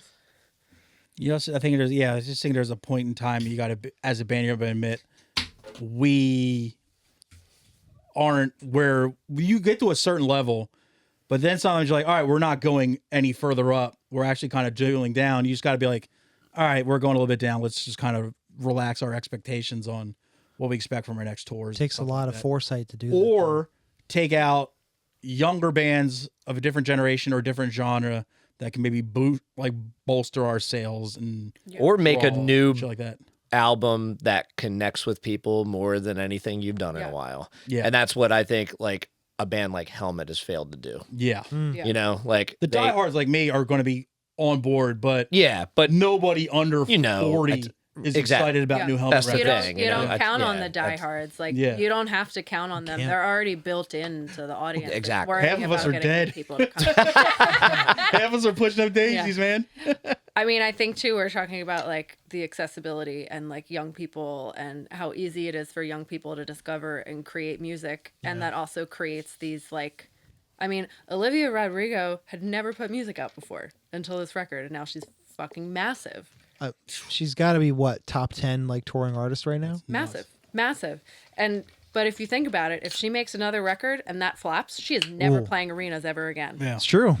And you think about like somebody like Billie Eilish, who was just doing shit in her bedroom, had never really toured before. Now she's one of the biggest stars in the world. If she doesn't put another song out in a movie that like, another like song from Barbie or like James Bond or something, like she's going to go down too. And how are they going to adapt to that? Like it's so easy for the discovery of things and for them to like blow up real quick, but it's more interesting, I think, to see how they come down and adapt to not being like the biggest star in the world anymore. I think with a lot of people that do like not like people that go to like school for psychiatry or psychology, but something like along those lines, even like a counselor or something. Here's what we want you to do is you got to explain to a young star that their stardom isn't going to last forever. So they got to be ready for the day that it kind of peters out and how they're going to help them deal with it, either like, freaking out and going to the deep end because they're not selling out arenas anymore. They would need that from some sort of like musician mentor though. Not some sort of mentorship that's like, hey, look, Billie Eilish, you were killing it, but now you're fucking 40, so the horny teenagers are gone. So fans age out too, you know, like, I mean, I think about people like, JLO. I don't know, like JLO. Yeah. Like JLO, fucking Janet Jackson still tours all the time. And you see people like end up with like the casino residencies and you're like, this is their time. This is their exit. Yep. You know what I mean? That's when you just show up and get that check. You're like, all right, it's Actually, over. my parents went to Vegas. They went to the Sphere to see Dead and Company. Tight. My I would've mom gone is. to that. Actually, I did not think my dad would enjoy it because my dad does not like that kind of music. My dad's favorite band is like Rush and like Styx and shit like that. But my mom followed the Dead for a while with her brother back in the day. Yeah. And she was like, she thinks John Mayer's like the greatest thing to have ever graced. He is a dreamboat. He is a dreamboat. He definitely hates women, but he's 100% a dreamboat. That probably is the attractive part of it. But they stayed at an MGM, and it was actually the same place that Gaga was doing the Tony Bennett like jazz and piano thing. And just said it was empty. Yeah. Yep. Like they were staying in the hotel where that was happening, and there were hundreds of rooms available. Wow. So it doesn't all. I mean, it was maybe a little bit too niche, too little bit of like a specialty than like a Celine Dion or like a Bruno Mars, like doing those. I big couldn't see shows. putting a Gaga Bennett thing in Vegas. That'd be like a New York theater run, if anything. It was in like Off their Broadway. jazz club or something like that. I don't know. The money was probably Still- just Money sitting was there. probably there. Yep. Sure, She for- gets to live in Vegas for 3-4 months. As you know? was you On guys will Gaga's appreciate- side, sure, You guys yeah. will appreciate this. One of my favorite things to do, if you're going up 95, no matter what part of 95, you'll see the Shenyun, no. Well, that yes, this does apply. the greatest marketing the of all time. billboards for Bally's. Yeah. like Yes. in front of Bally's. Yep. How many times are you just going up 95 and you're like, that fucking guy's still alive? Holy No, shit. I think going across the bridge in Camden, you see all the Atlantic That City too. ones. In Yeah. Delaware, you might have seen it. For Dover, I yeah. saw the billboard for Brian McKnight. Oh my Yep. god. Yep. Yeah. And I'm like, dude, that guy was old when I was young. Like, Yeah. and then you look at the picture they have on the billboard. Yeah. He looks exactly the same. Just he has a white beard. Just like black just does not crack. This dude Yeah. is killing it. The casino shows are like a huge payout. Like Yeah. they just get a Oh, yeah. big flat fee. They sell some tickets and then they give the rest of them to members, and then they just sell alcohol. And you in just get show the and make fucking money. post up there for like a week. Yep, they all get Free hotel room and rooms board. everything. Yeah, it's Yep. fuck yeah, dude. That's brilliant. Probably get flown in. That rips, dude. Oh yeah, money's huge, and especially if they're doing them at like a chain of casinos. They do all the Bally's, they do all the Borgatas, they do all the Yeah. Caesars stuff. Yeah, Yeah, That's just- Borgata's the billboard I'm thinking of on yeah, the way yeah. to It's Atlantic Borgata City. and Ocean usually. Yeah. are the ones I It see. really is Yeah. fun. That's Just where looking Purple at- just played. Just looking Yeah. at I those was billboards, there. you're like, oh, so I guess that's the level they're at now. Yeah, just like, all right, whatever. At least they're getting free like lemon pepper chicken every night. Yeah. That kind of rips. Get to very go to the great. spa and shit. Yeah. Yeah. Oh god, I saw Yes with Purple there a couple months ago. you saw With your Yes? dad. They're all alive. No, well, it wasn't. Steve Howe is the fucking crypt keeper dude. He's like, There was he's like, Nosferatu. yeah, he was like the only original member. It was like a young guy singing and like Yeah. a young band. It's and not stuff. John Anderson anymore. Yeah. That kind of cracks me up. Or Rick. when you'll see like a band, like footage of a band like that, and it'll be like, say it's a 5-man band, you'll see 4 guys that are like 40-year-old session musicians, and then like the one guy is like 85. You're just like, That's what. I know That's who Steely the, Dan, I know who too. the original is. That's gonna be Helmet, dude. Yeah. That's what. Not wrong. That's You're what. not wrong. That's what Alice Cooper and Priest were like Yeah. when I saw Yeah. them too. Yeah. Mm-hmm. Yeah. Both with. It's just Purple. fun. It's like, hey, guess which one's the OG guy? Yeah. Yeah. Right. Wonder who. It's the one with the loose skinner on his throat, looking like a turkey. Yeah, that fucking rips, dude. I love that. And speaking of old bands and big rooms and stuff, and what we were talking about earlier, what like we've all taken part or we've all cashed in a favor. Yeah. Who is the best band or act you've seen because of a favor? Like the coolest one. What do you mean? Like your favorite, like you cash in a favor, like a buddy is either in the touring group or a supporting band, and like, yo, get me into that show, and they did. What's your favorite that you've seen? Shows with my dad don't count because Well, I've seen crazy. I brought it bands. up earlier. Slayer in a backyard. Yeah. That's pretty exactly. sick, Great one. That rips. Yeah. And it's not that I'm a huge Slayer fan, but it's free. and it's in a backyard. Yeah, that's weird and cool. Yeah.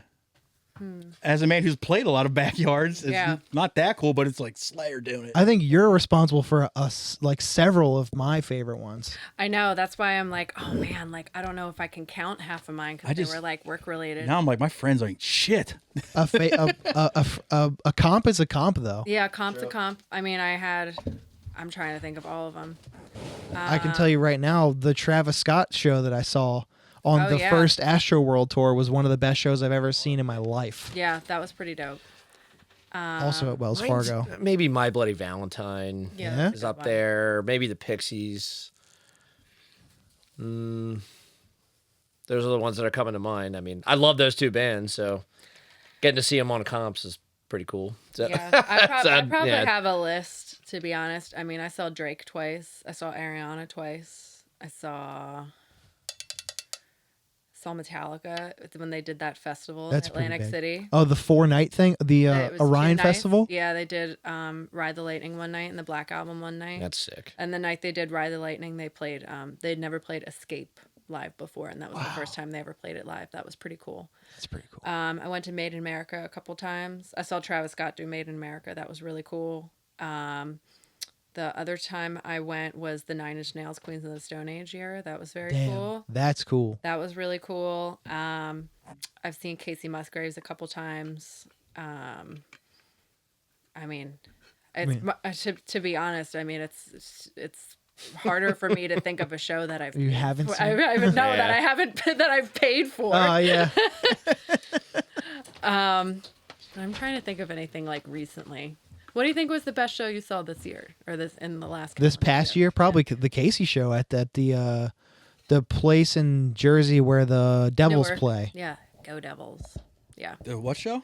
The Casey Musgraves concert. yeah. That's Jealous. the best show I've paid for in a long time. I mean, I saw her do the Golden Hour stuff at the Met, so that was really That's beautiful. pretty awesome. And then I saw the Starcrossed one at Wells Fargo, so there was a lot of like fire and stuff. That was That's very cool. cool. I didn't even know who she was until this year. Yeah. I like it though. The Deeper Well tour was my favorite set that I've seen of hers. I mean, Lately. I think Architect was probably my favorite song of the year. Guts me every time, dude. Every single time. Dennis, what was the best show you saw last year?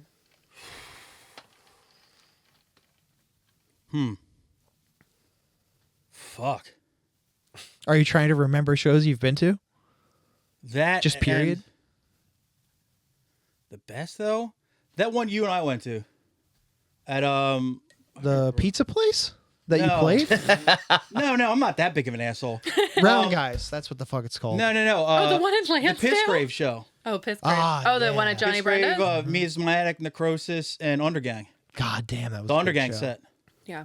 Though Suffocation The weeks Suffocation ago show was awesome. badass. But dude. like I was thinking when I was out there peeing was the ones like your friends got me into. This is kind of not a big band, but they were at the time to me. I was only 14 and Clutch was playing in Delaware. And I couldn't get into anywhere because I was really young. Okay. But I told you about this guy before. Where they play the Bob or something? No, it was this place called the Barn Door, which is long gone. Yeah. And it was a very small place, but was always 18 up, and I'm only 14. But the dude, I washed dishes Wow. at this restaurant. They've been around that long, huh? Yes, Clutch has been around for a Yeah. long time. Really? Yeah. I washed dishes at this restaurant, and the chef played in a local band called Mother Nature's Blacklight Rainbow. And I've heard that name. yeah, It does sound familiar, but Sounds like Yeah. Rainbow Kitten Surprise is like weird cousin. like Yeah. the dudes in the band ended up doing other good bands. Like the drummer, the guy who got me into the show, is you know who Kathleen Hanna is? Yeah. I've From heard. Bikini Kill? I've heard he's that. her. He's her drummer. oh no I shit. see. Carmine Cavelli. He got me in because his band was opening, and he got me in by That's a drummer saying, name. "Oh, this is my little brother. He's not going to get in any trouble. Can he'll sit back here off to the side of the stage and not bother anybody?" And they're like, "Yeah, fine." And I got in, and I was like, I love that move. and that was the first time I'd ever seen a show at an actual venue and not like a VFW or like a Legion or anything like that. Like I actually got to see it at like a club. A gig is what Yeah, you like saw. at a Yeah. club, and I was like, and like now, I was like, oh, you saw a Clutch? Who gives a shit? But No, at that's special. That's at really the time, I special. was like, oh, I Yeah, was right. losing my shit, Yeah. and What it was the best show fucking you saw great. this year, Mike? It's weird for me because I played so many. played I played so a lot many. of crazy Yeah. fucking shows last Yeah. year, so I don't know. Like ones I went to without playing, I'm trying. Like I don't know. I'm a big Chat Pile fan, and seeing them at the That shit's church was cool. pretty fucking sick. Some of the bands that I saw that we were playing with though were like kind of like I don't know. It was pretty sick to play with Coalescent Cave In. Yeah. Yeah, that's fucking awesome. That was awesome. I don't know. Playing with and seeing Autopsy was really fucking sick. A Decibel or something. Yeah. Yep. Yeah. yeah. So I don't know. That's why I was trying to like rack my brain, but it was like, Or just seeing bands in another country. yeah, That fucking rips. that was fucking awesome. Yeah. Yeah, we played with this really awesome band called Thank from Leeds. They were killer.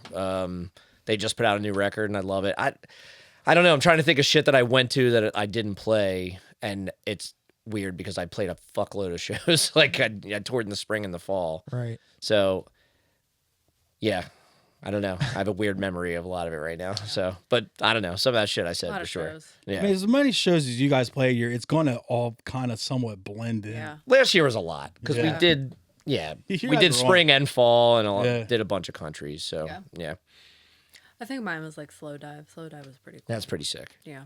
Never seen them before. That was really fun. Them coming back was like a big deal, right? I mean, and that new record is awesome. I've also heard that. The Kisses song, unbelievable. Like, unbelievable comeback. Yeah. Makes me think I need to go to more shows.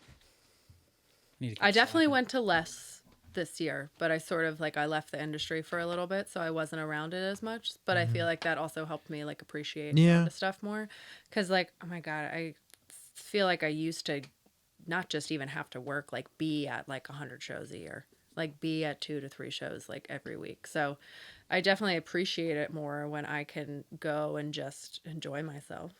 It's also funny with people coming from the backgrounds we all come from, is you say, you know, I need to go to more shows this 100 year. is so many. I need to There go. was so many. I need to go to more shows. I didn't go as many shows as I wanted to last year, and you've probably by at least 10 shows been to more shows this past year than any other random person. Oh Yeah. At like Definitely. just for sure. A normie. a normie, yeah. Like you've probably been to like they probably go to like one a year. Show. If that's Yeah. if they ever go to any concert. Yeah. I was So- working at a coffee place with this one kid, and he was probably 20. He loved music, like loved music. He talked to me about music all the time. And he was like, I've never been to a concert. And I'm like, what? I was like, you love music. You talk about music all the time. These bands you show me like tour here all the time. And he was like, yeah, I've just like never gone. Do you live in the ocean?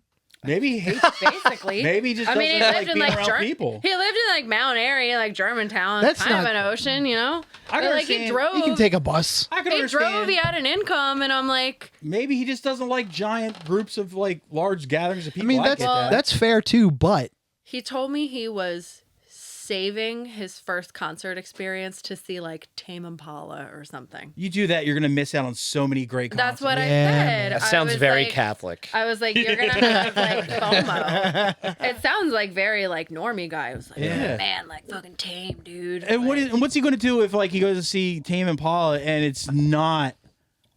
Like, maybe it's one of their off nights or something, and like it just you'd be isn't- hard pressed. Tame Impala is on the list we were previously Of, discussing. of great Pretty, shows. I pretty don't- fucking amazing. If like I crazy I know light jack shows, shit about 'em. lasers. It's beautiful. If I could have Lasers gone are to that dope, show though. with the man, God, That's what I went to. But like, I was so jealous. what of if it that just show. happens to be their off night? Like, you know, all their equipment starts breaking for no reason, and just like that's gonna ruin him for concerts for the rest of his Yeah. life. career? Oh, I'm thinking of the fucking It's like, band. look, they're not all like this. Yeah. Like they could play tomorrow night and be fucking killer, man. Like Yeah. just you gotta. Like he hadn't even ever been to like a local show. That's Like weird. I was like, That's this is less weird. weird. I was think. like, Oh, fair enough. but like Yeah. you know the disparity of me being at shows all the time and him not going to any. I was like, oh, I can't even really relate to the conversation fully. I was just like, this is unheard of to me. It'd be acceptable if he was like, "Look, I just don't like other people." All right, cool. I get that 100%. Yeah. Yeah. I mean, he worked in customer service, so you're Oh. gonna have to deal with people in some capacity. yeah. Well, then again, if that's your job on your fucking leisure time, do you really want to deal with people? It's true. As Yeah. a patron though, you're less dealing with, and you're just more. I Yeah, don't- but I don't if you know. I wait like that, you're gonna be missing a lot of cool can't- shit. Waiting is not. And then once you see Tame Impala, and you're like, "Oh, I also could have gone to this 6 months ago, this a year ago," and you're just gonna kick yourself in the ass. Yep. maybe. I do that shit now, and I've seen tons of shit. I'm like, I could have gone to that. I could have gone to that. Oh, yeah, me FOMO, too. dude. Yeah. All Yeah. the time. Yeah. Yep. FOMO And like just like bands, Almost like bad. you're like you skipped it to go to some local hardcore show because so you could have gone to see this great concert at like a bigger venue, but you just like decided to go see your friends. I'm like, dude, I did that in my that happens 20s. so much. For sure, I Yeah. did that. Yeah, my 20s when the only thing that existed to me was hardcore. It's like, God damn it, I miss so much cool shit. It bums me out so hard. I had Or bands I just didn't get yet. You know what I Yeah. mean? Oh yeah, same. Oh fuck, that fucking hurts so bad. I mean, there's so many bands like you really can't like appreciate till you're older, or that you just you have to discover Yeah. through other things to realize that you like it. That's just like Yeah. music in general. Yeah. Because like wasn't really super into metal until I was probably in my mid-20s, and all that time I was like, oh man, that band rips. It was like as I was like, oh yeah, they used to play here like once a month. You're like, fuck. Was it you who we were talking to on pod who said I like didn't get into death metal until way later because Yeah, of me. hardcore? Yeah, That's a lot of people. yeah. A lot of people. Insane. Well, I was the opposite. Oh, no shit. I was know, a I metal was- into hardcore kid. That- Oh. I also was that way. Oh, okay. Yeah. I was because into what they call alternative rock into Mm-hmm. hardcore. so interesting. but like the weird. I think shit. that's the path I took as well. I started listening to noise and shit before I started listening to hardcore. It was a weird transition, but yeah. just what it was. I mean, mixed bills are so much more Yeah. commonplace and acceptable now. Like, kids have Yeah. like They- the opportunity to hear fucking 200 stab Yeah. runs at the same time as like Yeah. Pain of Truth and shit like Right, that, you know? yeah. Mixed bills were huge, right? Oh yeah, 90s definitely. Then they went away, Yeah. sort of, and now they're really Yeah. back. Yeah. Which I think is fucking awesome. No, I love Yeah. it. It's like when I first, And everybody who's been to those mixed bill shows back then is like, finally, thank God. Fuck this this. shit was Seriously, wild yeah. because like you would see like in the 90s you would see like the bands, the really really heavy hardcore bands like Disembodied, but they would also play with like the pseudo indie rock post hardcore bands like you would see Orchid them, and shit, yeah, right? yeah. Or even shit like along the lines of like the Enkindles or Yep. fucking Some fucking whoever. Jade Tree band or Yeah, something. Elliot and Farside and shit like that. They Yeah. would play the same shows. But like I had this stupid like tunnel vision thing when I first decided to go full into hardcore. It's like it's hardcore and nothing else. We're young. A lot That of kids did that. Teenage fucking stupid. I'm like, God damn it. You could have been I could have gone to as many hardcore shows, but also gone to these other shows, but I was just too young to realize you can like more than one thing at the same time. Yeah. I think it's easier We to, pigeonhole like- ourselves. It's like easier to put on the uniform of one thing Yeah. than sort of, I mean, this is a metaphor, obviously, than like dress yourself in a way that represents all of the things that you like. Yeah. It's hard. Yeah, it's hard. It's like, cool, I'm going to wear like SB's Carhartt cargos and a big white t-shirt and, I will- a flat brim hat. Like, I must love E-Town Concrete. Like, Right. you know, like that's the Guilty. uniform. It's just Yeah. tribalism, right? It is. I mean, No, it's yeah. it's super primitive. Yeah. I purposely tried to wear only black clothes for many years just to be as like ambiguous as possible. Did you Yeah. guys purposely like because no one starts out with just hardcore immediately is like their first thing that they find that they like. God help Like- you if you do. Like for me, like when I first, I like two. when I first decided I just- Listen to this. I shudder to when I think. first decided I was a hardcore kid, I completely stopped listening to all the shit I listened to previously, and I refused to admit that I listened to shit like that. I certainly did not do that. I didn't do that either. Yeah. I did that, and I'm kicking myself in the ass for it now. Like I wouldn't admit to people that I was also listening to Soundgarden and Jawbox and shit in my own time. yeah. But they're like, I was like, no, I mean, I only listen to Fury 5. And granted, Fury 5 fucking rips. But it's like, here's the thing. Like, I didn't realize at the time. It's like, look, you can love Fury 5's No Reason to Smile and also love Soundgarden's Ultra Mega OK at the same time. It's perfectly fine. I'm just imagining There's myself like starting my car to go to work at 5:30 in the morning, and the first thing that comes on is. Nah, that record stinks. But the fucking demos in that It's first just- LP rip. Just for example, Yeah. like the first thing you hear in the day is hard. Now, first Time to get the day started. If the first track I listened to was Fury 5 Taste of Steel, but into Soundgarden's Rusty Cage, dude, that'd be a great fucking day. Yeah, I would sure. love to Be a great listen day. to what like your Spotify daily mixes look like. I don't even Oh, have it's- Spotify. Oh wow, for that alternative about Damn. this. Okay. Yeah, I'm not. It's just me being an old curmudgeon. If my phone wasn't using- filming this, I'd pull it up so we could compare Okay. the three of What did I us. listen to? Maybe after the I episode. also don't have Spotify. Yeah, I don't do Spotify. I just don't. Today's I tell you exactly what I canceled listened to today. I listened to the Cardigans, Nice. First Band on the Moon, and I also listened to Human Impact's Gone Dark. Again, Again, Yeah. it's fucking it's. it's gonna be on your top of 25 too. Oh, dude, it's getting ridiculous how much I listen to that. And then I was like, I heard we're talking about with Murrow in the group chat today how I heard Filter over the loudspeakers at Wall. And you're like, Yeah. wait, is Filter awesome? because I got that fucking Take My Picture song in my head because I heard it at Wawa. So I was like, wait, I remember them having some decent riffs off soundtracks I heard back in the day. So I listened to the Filter discography. I know. So that's what I listened to today. The last thing I listened to was that Undeath record for homework. Mm-hmm. Other than that, I was on I've just been on podcasts, and then I did listen to the Phil Collins memoir on audiobook a few days ago. It was fucking awesome. Is he reading it? His voice is fucking nuts. Spotify Premium, it's free on there. I have premium. I used to have a VHS tape. It was it wasn't Phil Collins, but it was Genesis. So same thing. It was the music video for the song "Land of Confusion" With the claymation. Yes. And I had a Badass VHS, song. I had a VHS that had like about 8 music videos on it, and I would just watch that over and over and over and over again until eventually it broke and I couldn't do it. That's awesome. And it had that on it. Also, speaking of chess, it had Peter Gabriel, the video for Sledgehammer. Oh, Yeah. And then the other song on it, which is not as cool, the Traveling Wilburys, I think. what is that? It was a super group. I only know it by remember 'em. name. It was a super group that was Jeff Lynne, George Harrison from the Beatles, Roy Orbison, Tom Petty, Oh, and someone else I'm forgetting. Maybe Bob Dylan? He might. I can't remember. Dang. I remember crazy, them well. actually. The roster already is. The fucking VHS has got worn the fuck out. And I was just like, so I've been tracking that shit down. That reminds me of a favor I called in one time. Me? Speaking of Land of Confusion, I got my mom into a Disturbed concert. Oh my God. Damn it. Oh, so it was a literal land of confusion.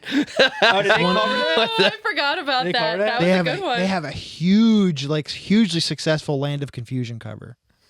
I just can't imagine your mom jamming to that. It's one of her favorite bands. I got him tickets. Wow, I thought you were joking and just Nope. saying that your No. mom was in a land of confusion. No. She loves Disturbed. No So, like, shit. I asked my mom got confused in the grocery store, got lost. Yeah, I was like, all right, that Funny, makes sense. Then my mom actively listens to Disturbed. my dad and my mom are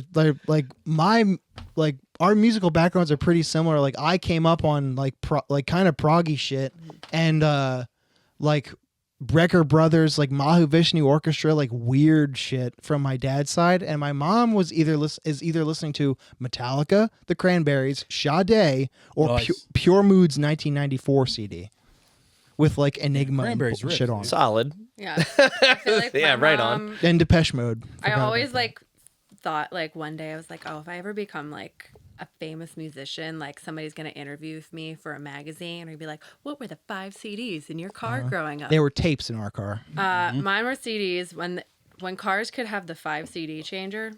Oh, my truck still has that. I love it. Unbelievable. The only reason I don't Is sell it my the CDs. ones that you I can only pick 5. the ones that you loaded in the trunk? Yes. Actually, in the minivan, they were under the one seat. Wow. Door. Yeah. So it was Madonna's Immaculate Collection, which is the greatest Fire. record. Yeah. Super good. I had that on cassette. Goo Goo Dolls' Dizzy Up the Girl. Also good. Took my mom to see the anniversary Perfect. of that. Oh. Dude, insane. The Cure live record that's called Show. It's a black cover with a yellow square Okay. on it. Still some of my favorite Cure songs are on that record.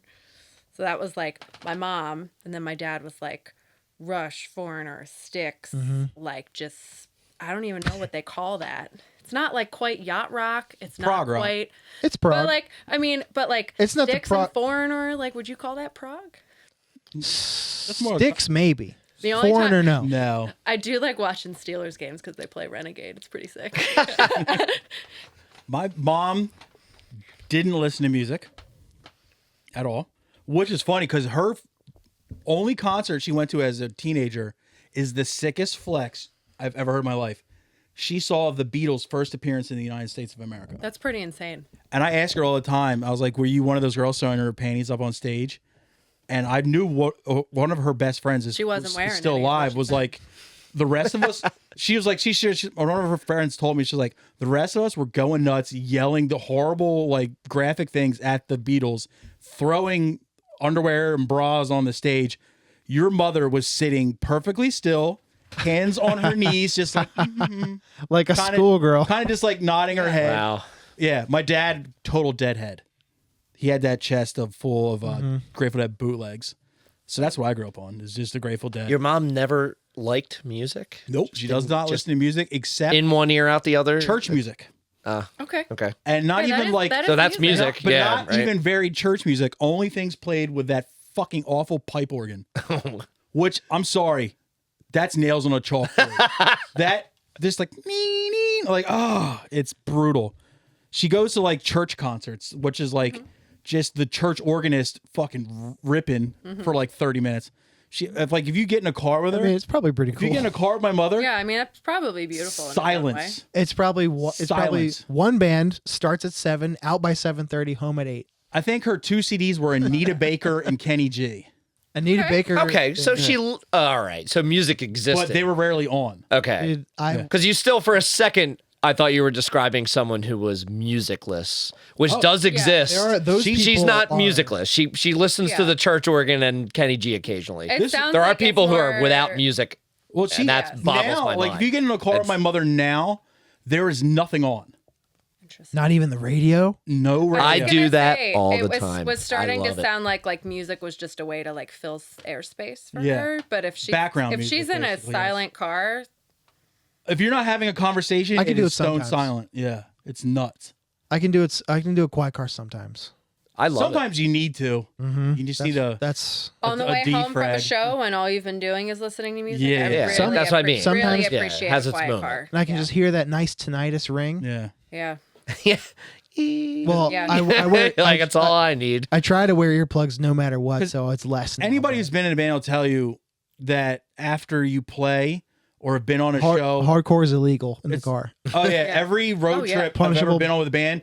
Well, other than the first couple bands when we're still young, We can't But listen to now, hardcore on The tour. rule is Can't. no hardcore in the van because you're seeing it every night. Yeah. 4 or 5 bands, like you're gonna get burnt after 2 days. You're like, I don't want to hear this shit ever again. No. So That was a rule when I was. we fell in into the thing of bands. those YouTube 10-hour loops. Oh my god. And the one my favorite one was the Kanye West Poop Scoop song loop. And it was just a poopity scoop, scoop-diddy whoop. And it was on a 10-hour loop. And we went on a road trip and we made it 9 hours and 35 minutes. And then our drummer was just like, I've had enough. I was like, we had 25 minutes and we would have made the full 10. What the fuck is wrong with you? I was so upset. Have you guys ever been on tour and like something comes out and you just fixate on it and you listen to it every day in Yeah. the vehicle? Oh, definitely. Yeah. I can think of 2 things. Well, One I have was no specifics, but it's happened. on the Drown full US tour. We were obsessed with this song called Dunkomatic by Gorillaz. Oh, It- yeah. it fucking slaps. I never heard it before. Right. Haven't heard it since, but it was great. And when Jar came out, Yeah. the Daylight record Yeah. in Crosscheck, we listened to that record twice a day, every day on that tour. It was unbelievable. That's a great driving record. One of It the, is perfect. the last Dead and Buried tours I did, we played with a band in like Western Ohio. I don't remember what the fuck town it was, but it was a band called Death Right. Death, RITE. No, RIGHT. Oh. And the guys from most of the guys in the band, the 2 brothers in the band were the Bennington brothers who did Eternal Sleep. But they played and they were really fucking good. And I bought the tape. It was a demo tape. And we fucking played that shit front to back. It was like the entire fucking time we were out, which is a dumb Was it thing to softer do. or something? No, it's super fucking heavy. This was Oh. before we had But that it's rule not of hardcore. no hardcore. Oh, it is. Oh, This is never mind. before I had the rule of no hardcore in the band. So you was out pre that. hardcored yourself. Yeah, and it burnt me out on that, and now I can't listen to that tape ever again because I'm like I've heard it enough. Right. It's so good though. You know every second It's of that. so good, and it's nowhere digitally, so I can't like have it now. And that tape is on like Bummer. its last fucking leg, so I know Yeah, if you like put it in the machine, it's 2 just more gonna snap, listens, yeah. and it's curtains. For that. you could It's curtains. the literal swan song of it would be digitizing it or something. Yeah. Yeah. What about you guys? What, like specifics on tour? Where we used to do it all the time. I can't remember anything. Like, I mean, a lot of time what we have done on tour is just eventually you get tired of all the new thing. Everyone's like, all right, I have these like 4 new records that just came out, and everyone like swaps it, and then eventually we just are like, just turn on like every Creedence song ever on a loop. Yeah. You know, because I you're just love like that. driving through the country and it's good driving music. It's like, I don't know. Like, can I listen to 40 Creedence songs, all every song that's ever existed? And just like, I want to listen to Bad Moon Rising 10 times in a row, please. I love that. And then like you'll play like one Creedence song, and then someone in the back like, yo, put this Creedence song on next. And obviously like, no, put this one, and you just go. I fucking love that. That makes a drive go by fast. but we generally nowadays we play a game because we're always in my van, and so I'm driving like all the time. But Howard doesn't drink. I do. So after a show, I've had a few beers. He hasn't. Howard's the after show driver. And then so I sit shotgun and we play a game in the van called Does It Hold Up? And that's I love that game. So I usually I will comb through YouTube and play it and just, you know, wherever my stupid I've had 6 or 7 beers and played a show brain takes me. You know, like some like Filter hold obscure.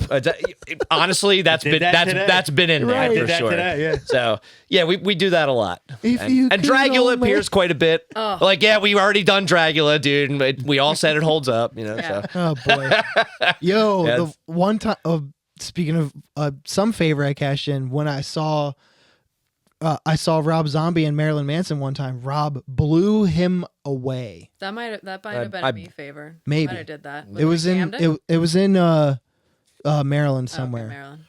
I think those tickets were purchased just by At somebody else. Merriweather, probably. It was Merriweather, actually. Now that you say that, Yeah.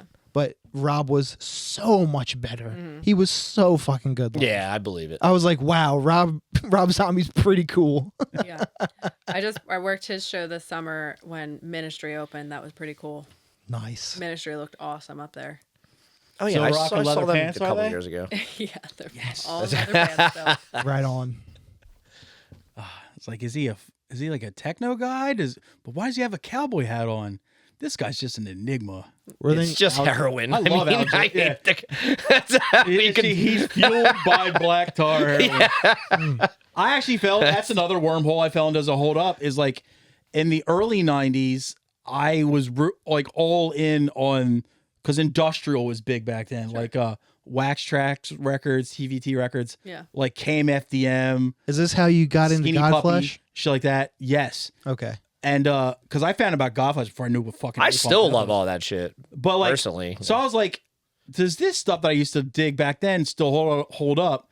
Not a lot of it does, but some of it really does still. That hit exactly. Yep. hard. Like some Ministry records are still great, but some of them are really bad. Yep. Same with KMFDM. It's like some of these records fucking rip, but some of the ones I used to be diehard for, I'm like, yikes, dude. They did not. Are there any staples you can think of? I mean, I'm not in a car for that long if I can help it. I did have a moment with somebody at Sheets the other day. Ramblin' Man was playing, and she and I were both singing it to each other. And I was like, I gotta put this on in the car right now. And I just like, oh, that's fun. Now you and that person have a bond for life. Yeah, I was like, damn, I'm 100% Yeah. gonna see her again, and I'm gonna be Yeah. like, just making a living, doing the best I Like- can, girl. Like, I would give Just you one of my rambling. kidneys. I would give you Yeah. one of my kidneys. I think we're like And she's related rambling now. too. she 100%. Well, no, she's rambling behind the counter. I'm getting on Yeah. the road. Yeah, yeah. Still rambling though. I feel like Rumors is always one that's always good on the road. I do listen to a lot of like New Order and Depeche Mode on the road. I'm like, I mean- I do identify a lot of music that I like. I was like, we just said this in the car. I was like, great driving music. Yeah. That's like when I listen to something for the first time, I was like, I might only ever want to listen to this in the car. Those are like the tour staples for us too, though. Yeah. It's always like Depeche Mode and The Cure and stuff like that. That'll make daily appearances. Yeah. Like I mean, I have a Depeche Mode tattoo. You absolutely do. I didn't know that. Yeah. Awesome. Yeah, it's on my leg. It says, I love Depeche Mode. I'm also retarded. There it It's is. an old English script right across his collar. It's fucking nuts. Script. But I give him credit for like, being that dedicated to it. Like, I bring it to it. Yeah. Like he didn't go something like boring shit like the inside of his arm. He did it right across his collar. I'm like, dude, fucking respect. Yeah. That's absolutely know what if we- I just said. Like it's not from like I wasn't into it, but a lot of the other guys in my last band would do like it would be like old thrash metal records and shit like that, or shitty pop punk records. Like, all right, that's fine, but like Jawbreaker's one that came up quite a bit in the van. Great driving music. Yeah. Yep. The music was cool. I hate that dude's voice. I just You don't should know like he's it. crazy, so you can hate him all you want. He'll never know. I listened to that other band he did too. Jets to Brazil. Jets of Brazil, yes. I don't mind his voice. I've heard other people say that. It though. just gets on my nerves. Yeah, fair. I mean, I've seen them. Descendants came up a lot. Oh yeah, I can. Great driving music. That's a hit or Yo, miss it one is for me. though. It's really good driving music. Yeah, Yeah, that's Yeah. I The think because the songs are so short, and you just get like a There's quick so many burst of of it. There's so many of them. It's incredible. Great pick. We were talking about albums with like mad songs earlier. Those albums have like 20 songs. Yeah, on them. Milo's Shit. go to college. I don't wanna- Milo goes to college. There's like 20 songs on yeah. it. I don't want to grow up. That's I remember- that's mine. The only time I've ever listened to Descendants is driving somewhere with others. I would always and I was get like, this yelled is at good. Yeah. for the records I Kinda, would bring. kinda. Like one of the record that came out that I was really into, and I still love it, but there's this band Sweet Cobra from Chicago. Oh yeah, I played shows with them. Yeah, and they had this record called Earth that came out, I want to say 2015 maybe. But I kept wanting to play that in the van, and they're always like, this just sounds like Torch, so we're going to listen to Torch. I'm like, but I don't want to listen to Torch. I want to. And they're like, I just kept getting like, they're like, no, fuck you. You're an idiot. It's because I don't drive. So if you're not the driver, you don't get final You don't say. control the aux at all. So I'm like, I just want to listen to this one record. They're like, nah, we're listening to Torch because it sounds like Torch. I'm like, but, and I would just get fucking shut down immediately. Good. The only time they wouldn't shut me down, I was like, let's listen to the Jerky Boys. Yeah. Like, fuck yeah. I feel like I could listen to Famous Monsters, Misfits in the car all the time. I feel like that's. I did when I was young. I would veer into traffic. The only Misfits I can even tolerate are Michael Graves records. I don't disagree with you, at all. That's why I think that song works in the car, like Scream and shit like that. That's one of the few bands that actually puts me in a legit bad mood when I hear them. You're not a spooky guy. I People hate the people Misfits. ball wash the Misfits, and I cannot. It's Scooby-Doo spooky chase music. You hear that shit, you expect like Scooby and Shaggy to be running, like getting chased by a ghoul. Yeah, and the Harlem like, Globetrotter show. Dude, that's actually kind of sick. You actually might not like the Misfits now. But like, yeah, it's like a bunch of like 40-year-old Guidos at the time.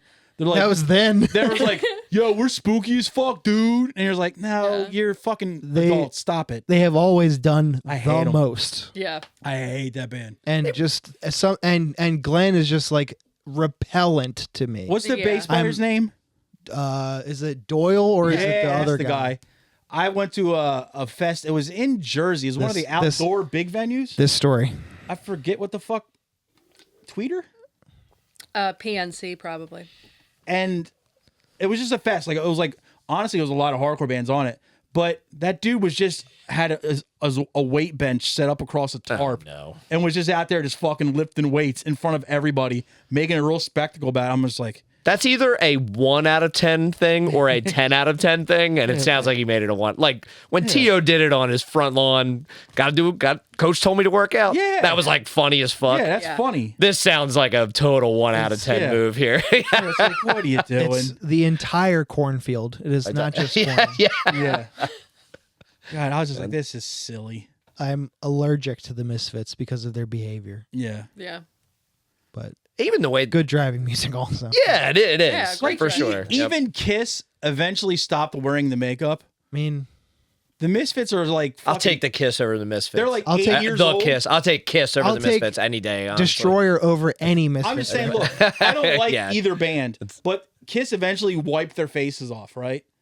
Cool. The Misfits are fucking like pushing 80 and still they have no hairline, but they still somehow wear devil locks when they play. I'm like, stop it, guys. You're cool now. You don't Yeah. have to wear a vest with nothing under it anymore. You have nothing to prove anymore. I've seen videos that like Enjoy your Twilight. Michael Graves does like solo shows He's- like, by himself, like in like very, very desolate little clubs, and I was like, damn, this is he is a like singing Saturday Night by himself, and I'm like, Oh boy.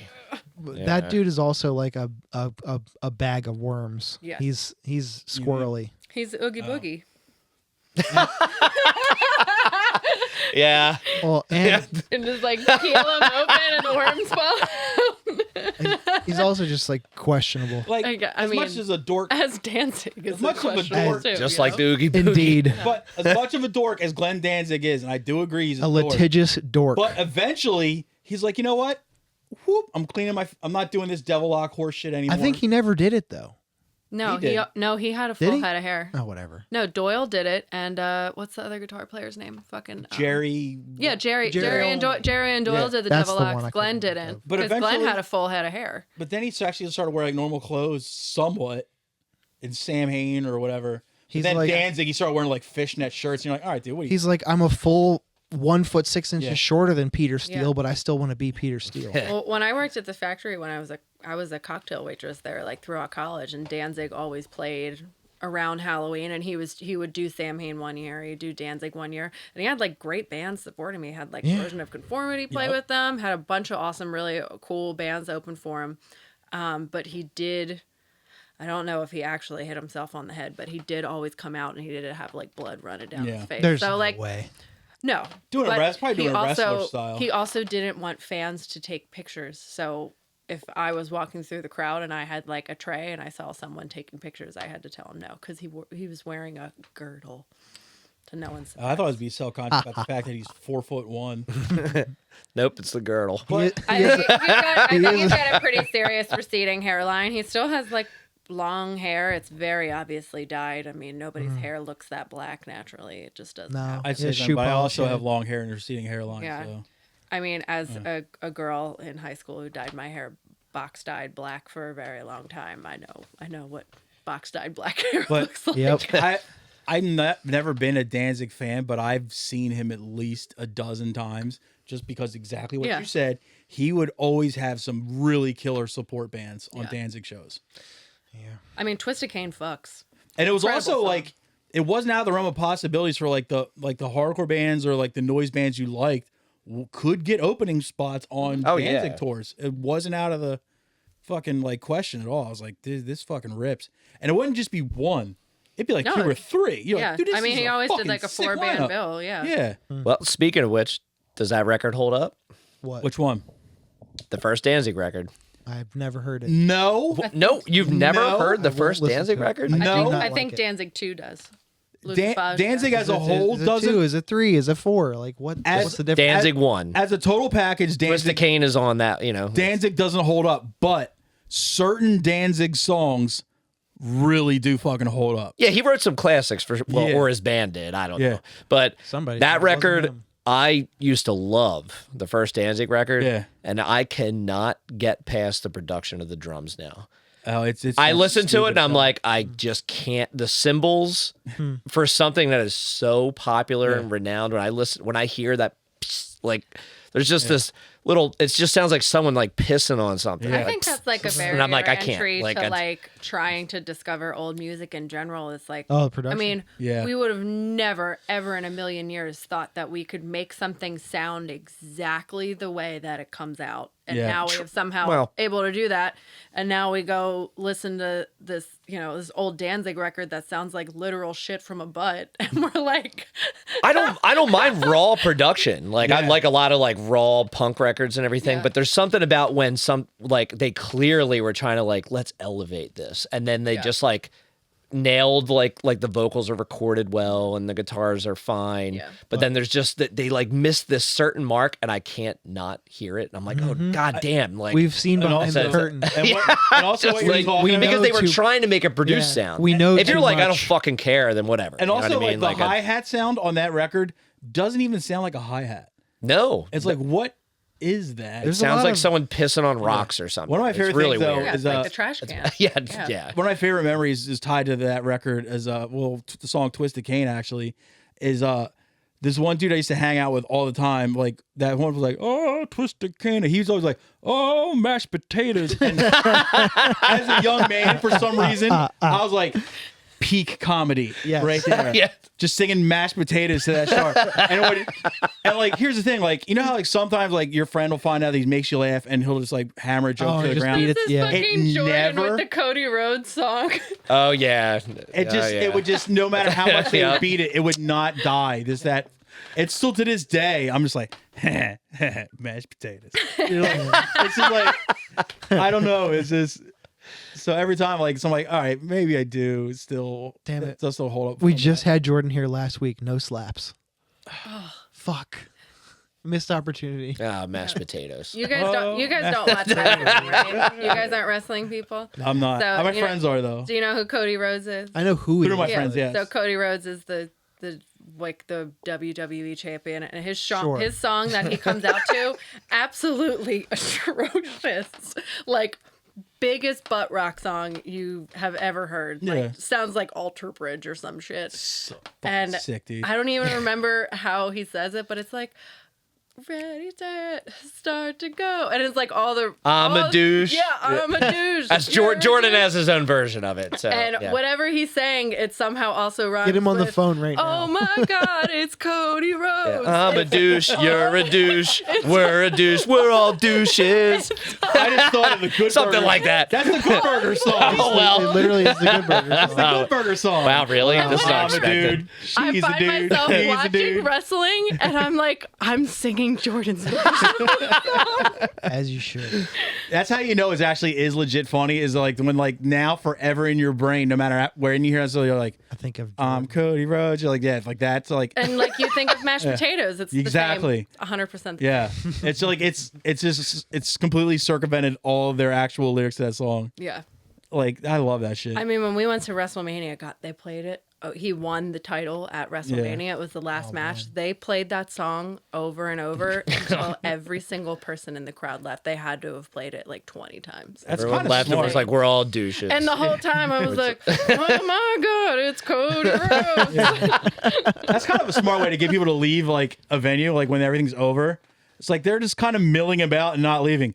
Play the Cody Rhodes song like 17 times in a I row. love just observing the choices that a sound guy or whoever makes to like of what to put on when the show's over. I used to do it when I bartended at Kung Fu Necktie all the time.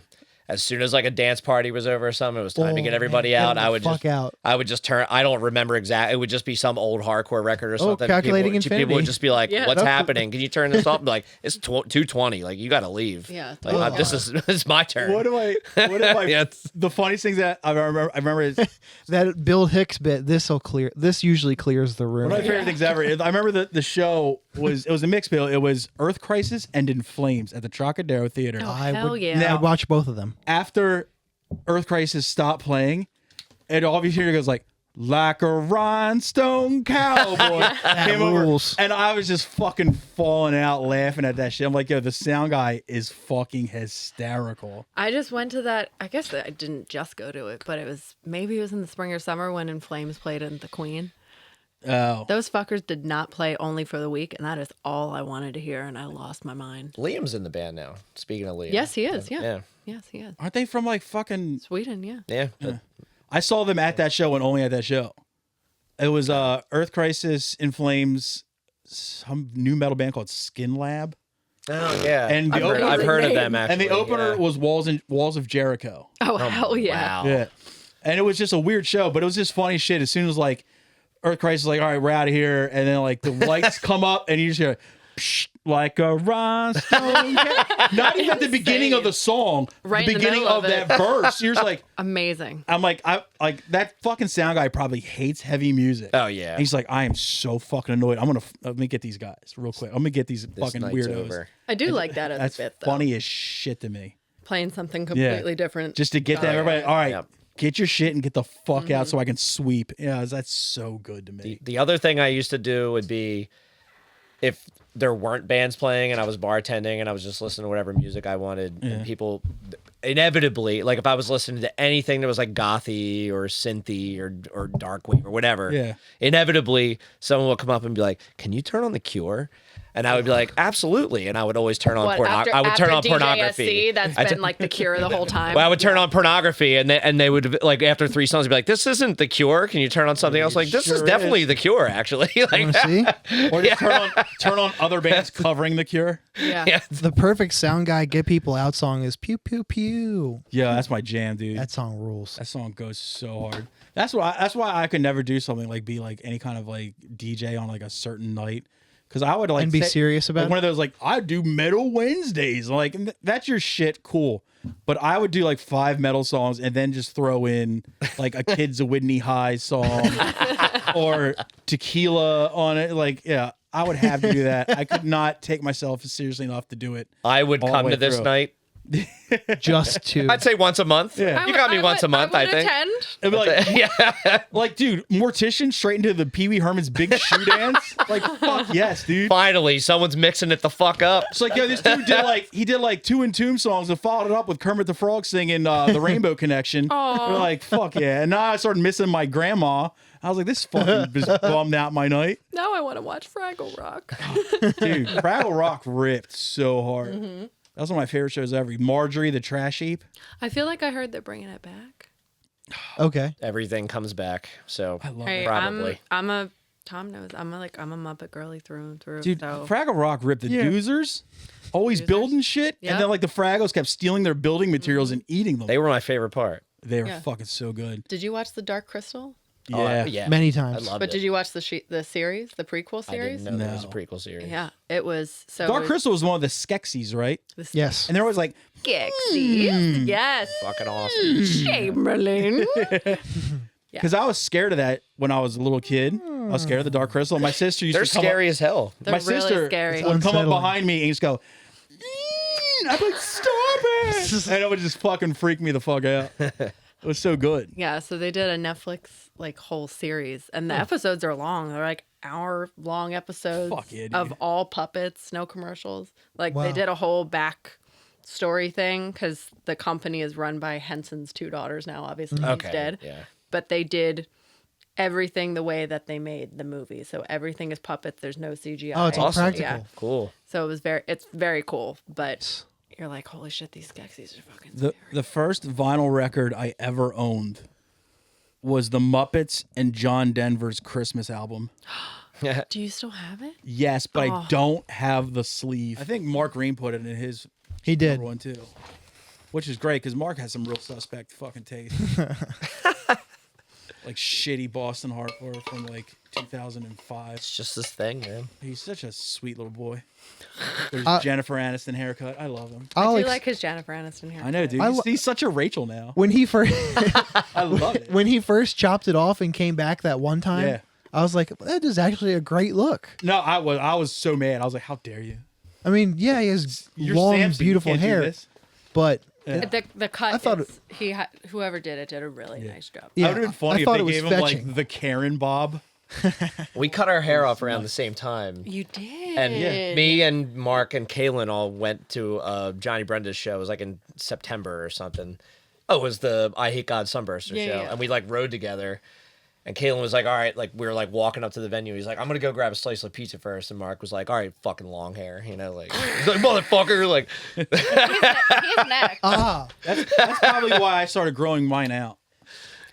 Kaylin Everyone else was sold out. Kaylin pulled me a favor this past summer. I saw Third yeah. Third Eye Blind. oh, nice. Yeah. Fucking With the excellent. with Yellow Card, right? Yeah. Dude, Yeah. dude, Kaylin's trajectory is ridiculous. I went from being like just some weird ass like Westchester moshcore kid to being like the roadie to like huge bands. Like, dude, how? What? Man, I have a history with Kaylin. We So were do I. mad fucking troublemakers back when we were friends when we were like, I hated him when I first met him. oh, everyone around us hated him. But I was like, I love this guy. We He booked my old band a lot, and I remember one time I was just breaking his balls, and one time he was on the phone, his cell phone with his mom, and I was Kale's just being a mom. bully, Kale's right? mom. I was just being a bully, and I was just like, "Give me that phone right now," and I just took it from him, and I'm like, "Who is this?" He's like, "It's my mom." I was like, "What you doing?" And I was trying to be funny, and then she started like saying, "Well, I'm watching Law and Order," and then I instantly was like, "Who are your favorite actors on Law and Order?" I'm a Briscoe Green guy. And she's like, "I love Briscoe Green." I was like, "Yeah, I hate when they show like the first 2 or 3 seasons. Those episodes suck." And like Dennis Farina stuff's kind of cool, but yo, Briscoe all the way. And we seriously had like a good 20-minute phone conversation about our love of Law and Order. That's awesome. I'm an SVU stan. And then- Mariska Hargitay and I have the same birthday. And then after that, I was like, "Dude, Kaylin, you're pretty cool just because your mom's so awesome." Yeah, she is awesome. Like SVU's cool, but sometimes Mariska looks weird. She's older. Yeah, she's still hot and she's still a great actress, but sometimes you're like, why does your jaw look that big? That's fucking weird. Sometimes, I'm just saying. And Christopher Williams is a fucking weirdo. I love that he came back though. With his hot ass butt though. Speaking of hot ass butts, Oh! we have a regular occurring segment on here for first timers. Wow. Mike's been through it before. This is, speaking of hot butts, Mike, these are 12 of the hardest questions you'll ever be asked in your entire life. And I need you to really focus, pay attention, and just, really think about Lock your in. answers to this. All right, 2 feet on the ground. I'm ready. Yes. 10 toes over the nose, hang 10, party hard, surf naked. This is gripping inquiries for Miss Alex Rudisill, whatever the hell your last name is. Call me that. That's great. Radish or whatever. Radish, yeah. Yeah. Question number 1. Give us your best dinosaur impression. Oh, shit. Spot on. Correct answer. That was definitely an Ankylosaurus. Definitely Moodang as a dinosaur. Whoa. There goes the smoke cloud. Fuck yeah, dude. All right. Question number 2. What is the worst phrase? A, another school shooting, or B, a modern take on a Christmas classic? I gotta say, modern take on a Christmas classic because there needs to be no other Christmas movies other than the Muppet Christmas Carol. Fucking bars. I was going to say you're heartless and how could you definitely side with kid death, but you're right. You're right about that. The Muppets always make it right. The only thing I could possibly even also include would be Bad Santa. There you go. Yeah. Question number 3. This is a little bit of a darker question, so you don't feel like answering it's fine. Is the biggest upside to suicide not having fruit punch stains on the corners of your mouth anymore? Maybe not the biggest, but it's up there. Yeah, you're right. I mean, there's nothing more embarrassing than you're meeting the president and you got little stains right there because you were just fucking crushing some, Five Alive. I'm not thinking fruit punch. I'm thinking Cheeto leftover, Dorito leftover. Dude, we all had, orange versus red. we all had that one What if you had friend. both? What if you had fruit punch lips, Cheeto fingers? We all And he's like, "Oh, I'm the president, Joe Biden." And you're like, "Ah." He's like, just a rainbow Yeah. of possibilities. Yeah. You had blue. Oh. You had blue, yep. drink, and your tongue's blue. yeah. Oh, yeah. Oh, Jesus Christ. we all had that one would never friend. live it down. That one friend that always had shit on the corners of their mouth. Oh, Now, I don't know how it got there. you know, but what's worse though than when people had juice, or my mom used to call them mips when you had juice lips or whatever. Boy, the kid that constantly had that Mips. weird crusted spit at the corner right there. that's pretty much what I'm That saying. shit was like, yeah. I was like, don't you fucking. Yeah, they've never met a napkin before. Yeah, dude.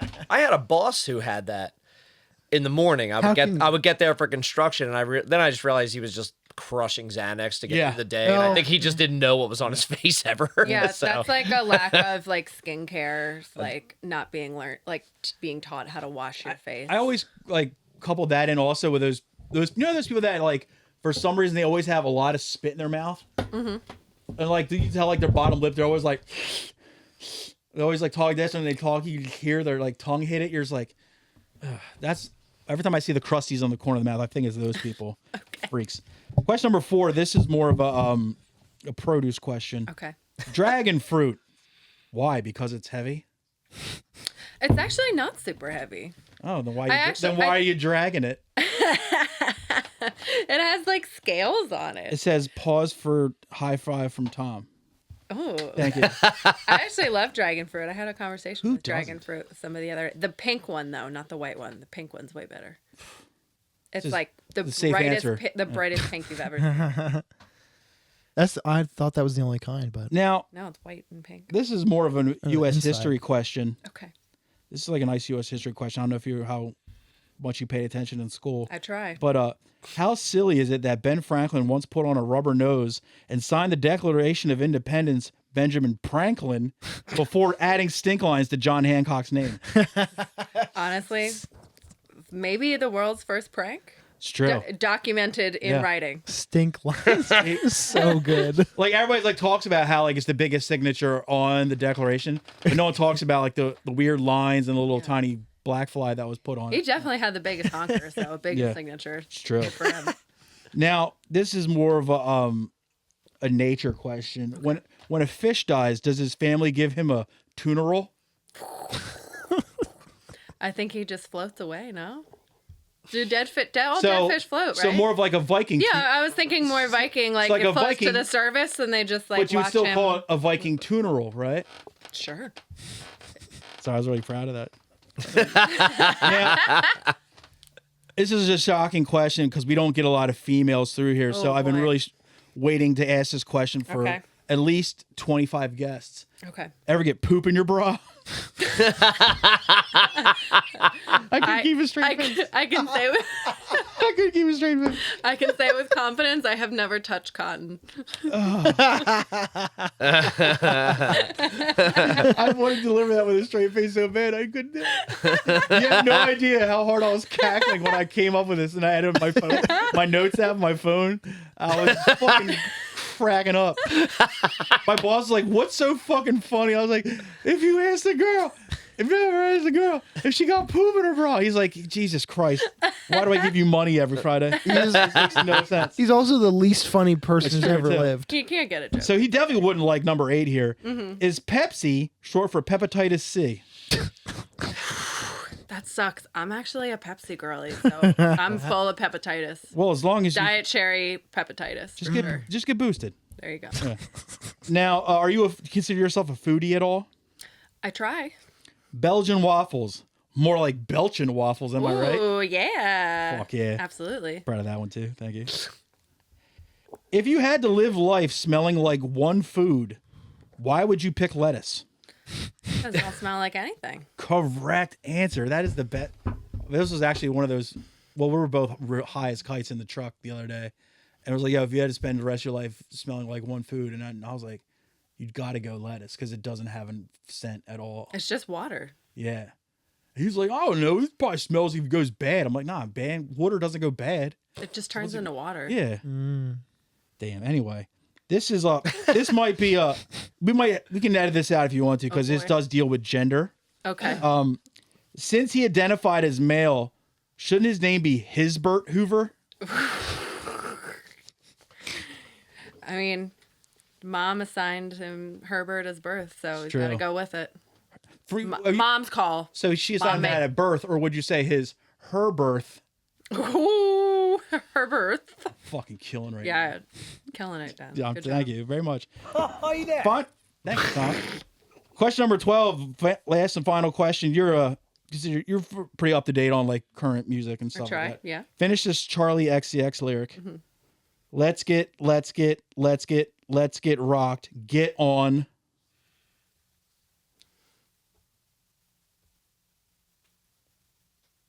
I don't know. I do identify as Get a on brat. top. Do you know what the answer? What's the answer? Top. Get on top. Oh, true. Yeah. Yeah. You know what? Tom, what's that sound like? It sounded like a pen stroking the. What is that pen, Score what at is the that bo- pen currently writing, though, right now on this piece of paper? Is it saying I'm so Julia? Saying right here, A 100 out of 100. perfect score. Perfect Wow. score. Yeah. Has anybody ever gotten a perfect score? Not everybody. Not every single person. Just the perfect people. Just everybody but Lennon. Lennon did not get one. Let it. He was our first person to get an utter failure. Oh, Yeah. He's not even a cow. well, he did it. He did it perfectly wrong then. Yes, he did. Yeah, He stunk. different kinds of perfect. It's Yeah, okay. it's true. That's what you get to having that name. Absolutely. Yeah. And that was Gripping Inquiries. You did fabulously. Oh, thank you so much. And thank you for coming down to join us. Oh, sure. Mike, whatever, you're old news now. Yeah. Oh, That's not true. I know. Don't listen to him, PRJ. I just drove him here. It's okay. Oh. That's just along for the ride. Yeah. But you know what? He deserves to get driven down here because the last car ride he took down here, I understand, was pretty brutal. And the car ride back. Yeah. Well, with Jim, Yes. you know, How many times did you stop to pee? every 12 to 14 minutes, I would say. Good God, man. I'm gonna pee before we leave. No, that's perfectly fine. But in about a 2-hour podcast, he took, I say, no less than 10 pee breaks. And every time he'd take a pee break, he also had to smoke a cigarette. Yeah. I mean, So it was like, fair. He loves those things. Lord, dude. We can't He talk loves- badly on Jim, dude. He survived some shit. Yeah, get well soon, Yeah, Jim. get well Yes. soon. He looked great at the show the other Yep, night. he's getting World's there. biggest klutz. Hey man, I Yeah. was there. I saw it happen. It was real scary. Yeah. Like, everybody took really good care of him and got him out of there and Yeah. got him where he needed to go. So I'm glad everything's He good still with him pees now. too much. Don't give him too much. That's the catheter. Yeah. Oh man. It's catheter guilt. We have another segment that happens. Catholic. That's what I was going Catheter for. guilt. Yeah. Catheteric guilt. I have to hurt my tongue to say. Well, Every week, Tom and I assign each other a piece of music and a piece of comedy to report back on next week, and we also have our guests take part in this as well. if they so choose. Last week, We did choose. we had Jar Jar Burks and Shark Mean were here hanging out. Where are we going to start there, Thomas? I wrote Mark's first, so we should start Go nuts, there. go nuts, buddy. Well, he gave us Gilbert Gottfried CD. It sounded like it was a compilation of other things put together, but the record is called Still Screaming. I'll start. Where'd you find it? Because I know you couldn't at first. Gilbert Godfrey, Still Screaming. Couldn't listen without signing up for Spotify Premium. Okay, that's yeah. Sorry, I couldn't do it. I just couldn't do it. It's only Oh, you did not listen to it. only on Spotify. Well, you said you saw some clips on YouTube. I or watched something, right? clips of it on Yeah. YouTube, some highlights. I could not find it. I didn't bother to look on Yeah. on the streaming services because I thought, That's the only one it's on. yeah, Well, we were It's not on saying Apple too, Music? like in the car, that we were like, when you think of somebody assigning you a comedy special, you think that there's video associated, and then we Yeah. remember Yeah. that people did specials and it was just It was an vinyl album. only, and Yeah. that's clearly Or- probably what this was. It came out last year. oh, it's new. Mm-hmm. He Well, did it's look not older in the clips I new. saw. Is this posthumous then? Yeah, Whoa! but it was basically a greatest hits. Oh, okay. Sounded like it. Because I saw the track list and I was like, I know that joke, I know that joke, I know that okay. joke. But Right. Well, I watched a bunch of highlights, and my only note is it's Gilbert Gottfried. yeah, That's Yeah. so. You listened to it? that's all you really need to. I did not, because That's okay. we sort of talked about it, and I was like, Okay. I don't know if I'm gonna find it or look for it. I mean, if anybody wants to tip their toes into the Gilbert Gottfried well, just go on YouTube, type in Gilbert Gottfried, and you'll have plenty to go through. My actual born name was Money Hungry Christ Killer. They'd always say the same thing. A little too Jewish. Jesus would be all cool, like, please call me G's.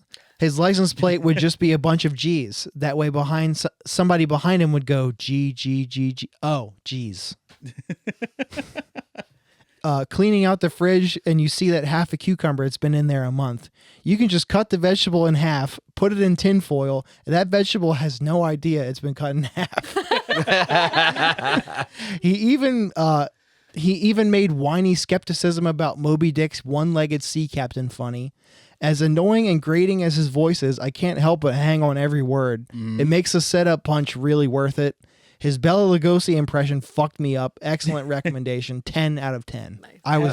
I was dying. Have you ever seen the movie The Aristocrats? yes. I don't think so. The aristocrats or the aristocats? Crats. Oh, well then. Because no. I've seen cats many times. The Aristocrats was like a running gag with old comedians where like the joke itself was the Aristocrats was a joke and you could tell any kind of setup for it or any type of joke for it, but the punchline always had to be it was like I'm writing this movie and then ... you fill in the blank the rest yourself and then it's like, oh, what do you call it? It's called The Aristocrats. And it's normally like a really filthy thing or a ridiculous thing. And it's normally maybe like 2-minute joke for most people. His was about 15 minutes long. And it was just absurd. And it's one of the funniest things and worth actually watching that movie. Okay. He rips, dude. Yeah, I did. He also brought us Sam Black Church, That yes. Which Doesn't Kill Us. Yes. Which I was surprised that he brought. Him Me of all too. people brought. Well, And I was also surprised that you knew who it was. I knew from a while ago. Yeah. I mean, Well, it's not so surprising with his proclivity for Boston bands. yeah, but it's just like, this was like, they were a deep cut even in the 90s. They are so strange, but Yeah. I knew about this. They would be on hardcore shows, but they weren't a hardcore band. Then they would be on like bigger metal shows, but they weren't They're a metal band. Not really a metal band either. They're one of those bands that just didn't fit anywhere, but somehow also fit everywhere. Yeah. It was just like, You want to start? yeah. One of the goats to me, I fucking love this. This is one of the most weirdest guitar tones that I've strange. never heard anywhere else. Like, I've never heard any other heavy band go with that weird guitar tone. If I had kids, I'd beat the shit out of them to this band. But they do have better records, though. Okay. I gave it a 10 out of 5, but I had a horrible thought. I gave it 2 years tops until those stupid Young brothers start a band that sounds exactly like this called Black Church Sun. So I was like, that's going to happen soon, and then it's just going to be annoying. But Sam Black Church rips. I recommend the LP Letting Life. That's my favorite one. And all the EPs they have are great. It's just, and there's also one of those bands that no one's like, oh, they're okay. They're either like, this is fucking fantastic, or this is fucking stupid. I was introduced to this band from Colin Young because I played with Twitching Tongues. Yeah, I played with Twitching Tongues gonna at ruin Redwood it. Art Space 14 years ago, and we like they went to Angelo's and we went to Angelo's too, just so happened to, and all of us ended up talking about riffs. And Colin goes, "You want to talk about riffs? You need to check out Sam Black Church." And I was like, "Okay, I'll check that out." And I was like, "Whoa." Infernal Machine is one of the hardest songs I've ever heard in my entire life. I said, "This is one record I'm familiar with. The one record of theirs I'm familiar with." Oh, really? Yeah, but how about that New God Science riff? I was legit looking forward to listening to this again after it left Mark's lips. Weird ass vocal style, should not work. Normally I would hate this, but it's fucking great. The recipe is so weird, it just had to work. The little affectation in Jesco still pushes the weird needle a little bit too far. Doolittle too, but I'm just going to repeat myself. It's just great. 9 out of 10. Very interesting live band, too. Singer was just a fucking weirdo. Sounds like it.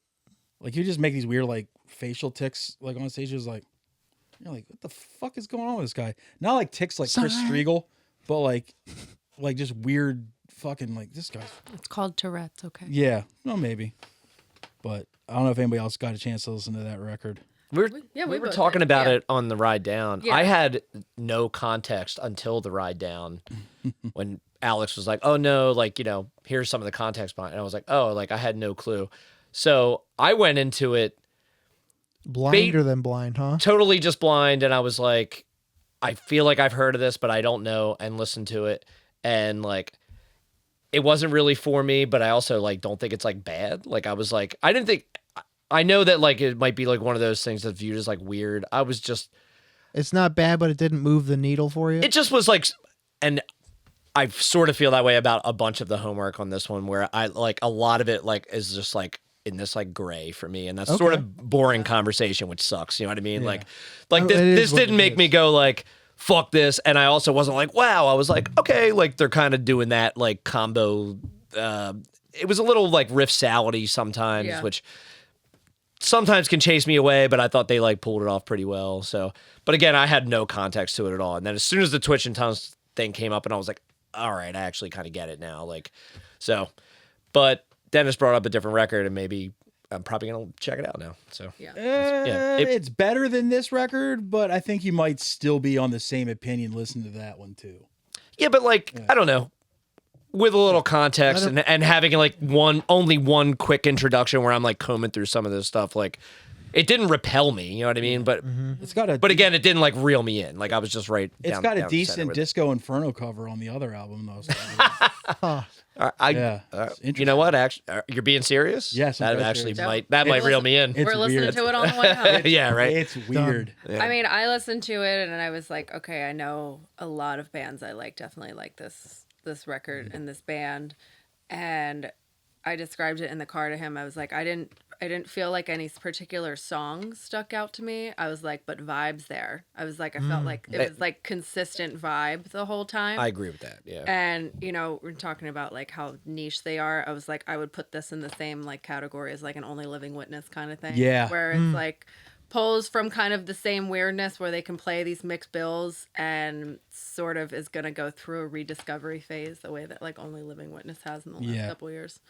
And it's funny because like just like Only Living Witness, I first found out about Sam Black Church because they were on a lot of like really like early on like 90s hardcore comps, and they always stuck out like a sore thumb to the point where you're like, the fuck is this doing on here? But for some reason it always just clicked and I'm like, I really like this. Like they were on the first like East Coast Assault comp. They were on that one Boston hardcore comp.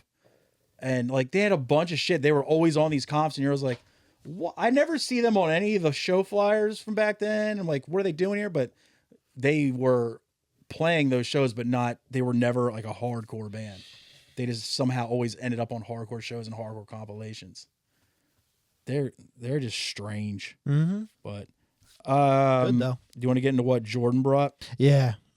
I'll start with the Undeath record because it's what I listened to most recently. I said I almost wanted to bow out of this because I'm already pretty partial to Undeath, but I am just a fan. I don't know any of them personally. I was seeing them at Soundstage, and I just happened to be talking with Jared Johnson from Sawyer, who put out the Drowse record, and he was like, "Yo, say what's up to Alex, the singer," because him and those two are like tight friends from upstate New York.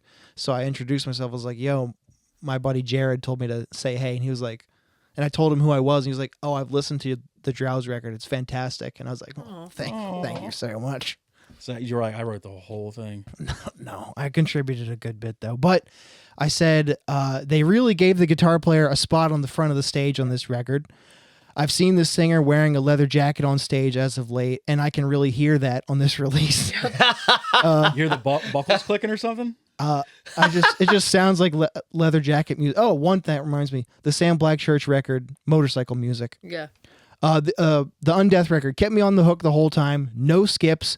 If this didn't fly completely under my radar in 24, I definitely would have at least gave it an honorable mention on the end of the year list.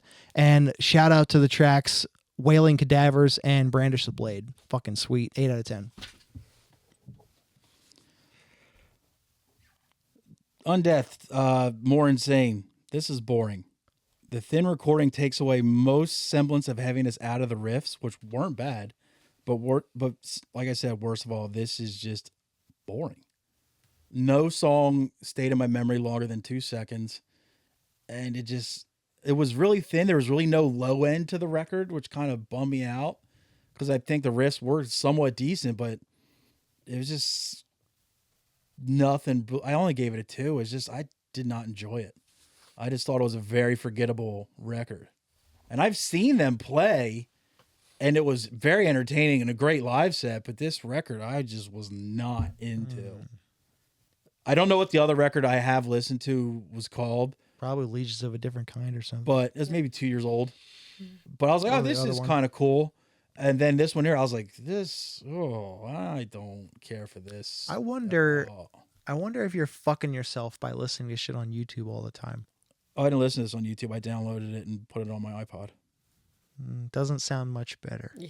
Well, what do you want me to do? Buy the record and listen to it that way? Try Spotify Premium. It's Or even it's if the you same have digital music. It's not the same. No, though. not uploading to YouTube. It is a different. I didn't listen to it on YouTube. I downloaded it off SoulSeek That's not and listened to it. much You're better. not helping your cause here, bud. It's the digital album on a fucking sharing things. Correct. It is a digital copy of it, but What are your speakers? Yeah, it's somebody with their phone up to a speaker and then uploading it to SoulSeek.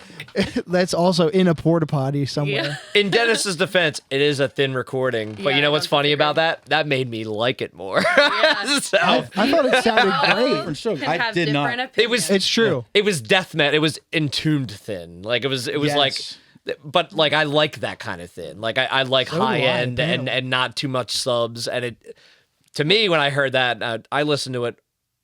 I can't remember exactly what I digitally streamed Whatever. it, but I had it on my like sound bar, which has has a decent range, and I don't know, I liked it. On like a TV, Yeah, I think. your sound bar. Yeah, but I may have I can connect to it with Bluetooth too. Okay. I can't remember if I played on my TV or I had a streaming service on my Pretty- phone to my Pretty sound good bar. fucking idea. I listened to it through Bluetooth Yeah. speakers. Yeah. that everything I've listened to it sounds like the copies I have at home. Yeah, fair enough. Yeah, I don't know, like, but yeah, yes, it is Entombed thin, but at least Entombed you can tell there was a bass player. This, you could have said, hey, there's no bassist in this band. I'm like, oh, okay, I believe you. I just thought it was just weak. gotcha. And the songs, like, they had cool riffs here and there, but as soon as the song was over, I couldn't tell you how those riffs went. Yeah, fair. It just, I like some of the other stuff I heard, but it's just not this. Okay. I get what you're saying. Yeah. I think it was my favorite heavy thing that got recommended in this round. I was already familiar with it though by the guy who fucking assigned it as homework. Yeah. So I've heard it played at Jordan's house multiple times. And he's also played it at my house multiple times. If Jordan So is bringing us something, I guarantee everyone around him has been beaten over the head with it. Yeah. Not When he me. talks out of the when he talks out of the Not corner you. of his mouth. No, thank God. Yeah, you should hear this new On Death record. Turn it on. Fucking one. Put it on, dude. I also think it was a little bit on the high end for me. I did want a little bit more chug. Like I wanted it to beat me in the chest a little bit more. You know, I was like, I want more of like, not to compare the two because they're sort of at the same level, but I was like, I want a little bit more of like the 200 Stab Wounds, like chug. I feel like they're on the same level and like playing the same kind of shows. Yeah, Some of the parts were a little noodly for me and like They were very- not really what I want out of a band like that. But that being said, I think as I was listening to, I think when you can listen to a record all the way through, it's great. But the opening part of the record I thought was pretty weak, and then the mid part had some kick to it. That's when I was like the most into it, like, you know, had some good kick parts and stuff like that. I thought it was good. It definitely wasn't my favorite, but I would revisit the older stuff and like reconsider like how I feel about it. it's definitely not my favorite record of theirs Yeah. by any stretch. That's true. I bet it is a victim of sequencing, maybe. Well, you know, I actually thought it was really interesting too that it's a record coming out on Prosthetic, and Prosthetic hasn't really put out good records in years. So I think it's cool that they're putting out younger bands and trying to get back into, you know, a competitive space with their music. I thought that was something when I was listening to it as well. When I saw it at the bottom of the I couldn't tell you the Spotify. last time I heard listen to a Prosthetic Records album. Maybe if you did, you didn't realize it. I don't They know. put out a lot of shit in the aughts when like metalcore, like the OG metalcore kind of started popping off. They put out a lot of the I want to say the mathy bands, but not like the beep boop boop boop boop type, but the real just like the real chaotic shit. They put out a lot of that shit on in the early aughts. I think like As the Sunsets was on that label. I think Burn the Priest put out a record on that label too. And Kylesa ended up there. Yes. At this point. Yeah. And there's like that era, like they had a lot of cool shit. And then like I kind of didn't hear anything out of that label for like 10, 15 fucking years. It definitely feels like there's a bit of a resurgence on their end. Yeah. I was 33 and a half years old when I learned how to say their name just now. Kylesa? Yes. Yeah. That's one of the few, Kylesa. that's one of the few bands where if you just sound it out, you're going to get it right. Whereas a lot of the other bands, you just sound it out, you're getting it 100% wrong. Yeah. You want to get into the next thing you assigned then? Oh, boy. Yeah. Do you want me to start on that one? Yeah, go ahead. All right. I'll just preface this by saying rap is like showing me rap music is like showing math to a dog. But Denzel, One treat, yeah. two treat. Dude, 2 trees, please. Denzel Curry, king of the mischievous South. I love to use the word mischievous. I love that word. Yeah. Thought the one song he was saying cheese cup over and over again, and I was super. Yeah. G's up. He was like cheese cup, cheese cup, and I was like, fuck yeah, cheese cup. What's up, dude? This guy rules. And then I bummed hard when I realized it was G's up. Still, as someone who can't connect with this genre, this record is actually pretty fucking decent. And I mean, I got to give respect to a dude who found multiple words that rhymed with sofa. And I really respect the shit out of that. Like the beats and stuff, I was like, this is pretty cool. Like just like rap, the rapping itself is what I just can't connect with it in any way. But like the beats and shit like that, and like that type, the music to it, The production was very pretty cool. listenable. And like there's a lot of times like just like verses you come like what he was rhyming. I was like, oh, that's pretty fucking clever. Like, oh yeah, like I said, sofa. I would never have thought to rhyme sofa with chauffeur. But this fucking, I was like, oh, this dude, okay, that's pretty cool. I gave it a 4.5 out of 10, which is like the highest I've That's rated. the highest you've ever I've rated a rap, I record think. in a long good. fucking time. Aside from the one guy's thing. Well, you assigned that, so it doesn't. Oh yeah, the Techno Animal record. Right. Yeah. But yeah, this is it. It's like a genre that I get nothing out of it. But this, I was like, I kind of like this. This is pretty good. I liked it. It was a good trip. And then around I like it too because I fell into a rabbit hole of this. There's this Philly rapper, like YBC something, calls himself Mr. Disrespectful oh, or whatever. I just heard about this. Yeah, he dug up the ops out of a graveyard. He got shot and killed recently, but yes, he was killed because he dug up someone's body to disrespect it. I was like, damn, maybe rappers are pretty fucking cool. Yeah, that's pretty hard, honestly. Yeah. I mean, that's some shit even like black metal dudes would be like, wow. whoa. Right. Whoa, Dude, they should It's like, I know black metal dudes normally hate black people, but they're probably like, yo, this Denzel, this YBC that's fucking- dude, it's pretty fucking that chill. Arnold Schwarzenegger meme. Yeah. It's just like some dude from like Emperor and like Fucking- Denzel, not it's- Denzel, I keep saying his name, I'm sorry, but the YBC guy just like, yeah, just like, fuck yeah. Like, Fucking- that'd be a sick collab. Like, after we record this song, you want to go dig up some people? It's like, fuck yeah, dude, let's go. Maybe we burn church down. Yeah. Have you ever burned down church? It's like, well, I'm willing to try. North Philly kids and like North Philly, Euronymous, like North Philly meets Oslo, Sweden. Damn. North Philly meets Norway. the collab no one knew was Oh my coming. god, that'd be super fucking good. I said the intro with King Skinny Pimp from Memphis rules. I like rap from the South over pretty much anywhere. I told you keep talking that crazy shit. Now you pushing up daisies, bitch. But I don't know. I found this whole record pretty okay. I didn't dislike having it on, but nothing really grabbed me about it. One song over any other didn't really stick out. A lot of the features were kind of annoying too. But the track with like the singer on it was a big ass skip, and I was like, eh. But I rate it like right down the middle, like 5. Yeah. I definitely have a propensity, if I listen to any rap, it's Southern. Either Houston or like Memphis or something from Georgia, but this isn't my favorite of any of those. It's good, it's just not great. This is to me. only one of like, I've only listened to maybe 2 rap records this year. And it was this and the fucking Kendrick Lamar shit that he just put out recently. And I'd never heard of that dude's music before. I was like, okay, this beef shit's pretty funny. Let's see what this guy sounds like. And I listened to Kendrick Lamar for the first time. I was like, people like this?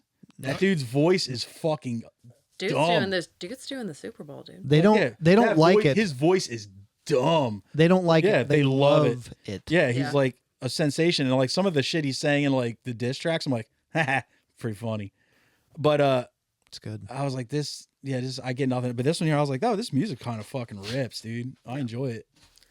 If it was instrumental, I'd probably fucking listen to it on a way more regular basis. That's one of the things I'd put it on. that I think makes it awesome, though, is because a lot of new rap records are lacking in beats that connect with anybody except like a very niche crowd. Yeah, like the diehard sometimes like rap fans, yeah. Yeah, or even just like, I don't even just mean that. It's like sometimes there's people who are like, I really only want to hear stuff that sounds like beats from 1997. Like, Yeah. You think that's why they're sampling so many old beats again now? definitely. I think that this record, there's like a mix of things that can make like a bunch of people like it more than a bunch of like newer rap records. I think it's awesome. This personally. old I chunk think it's hole a listen. really, really good record.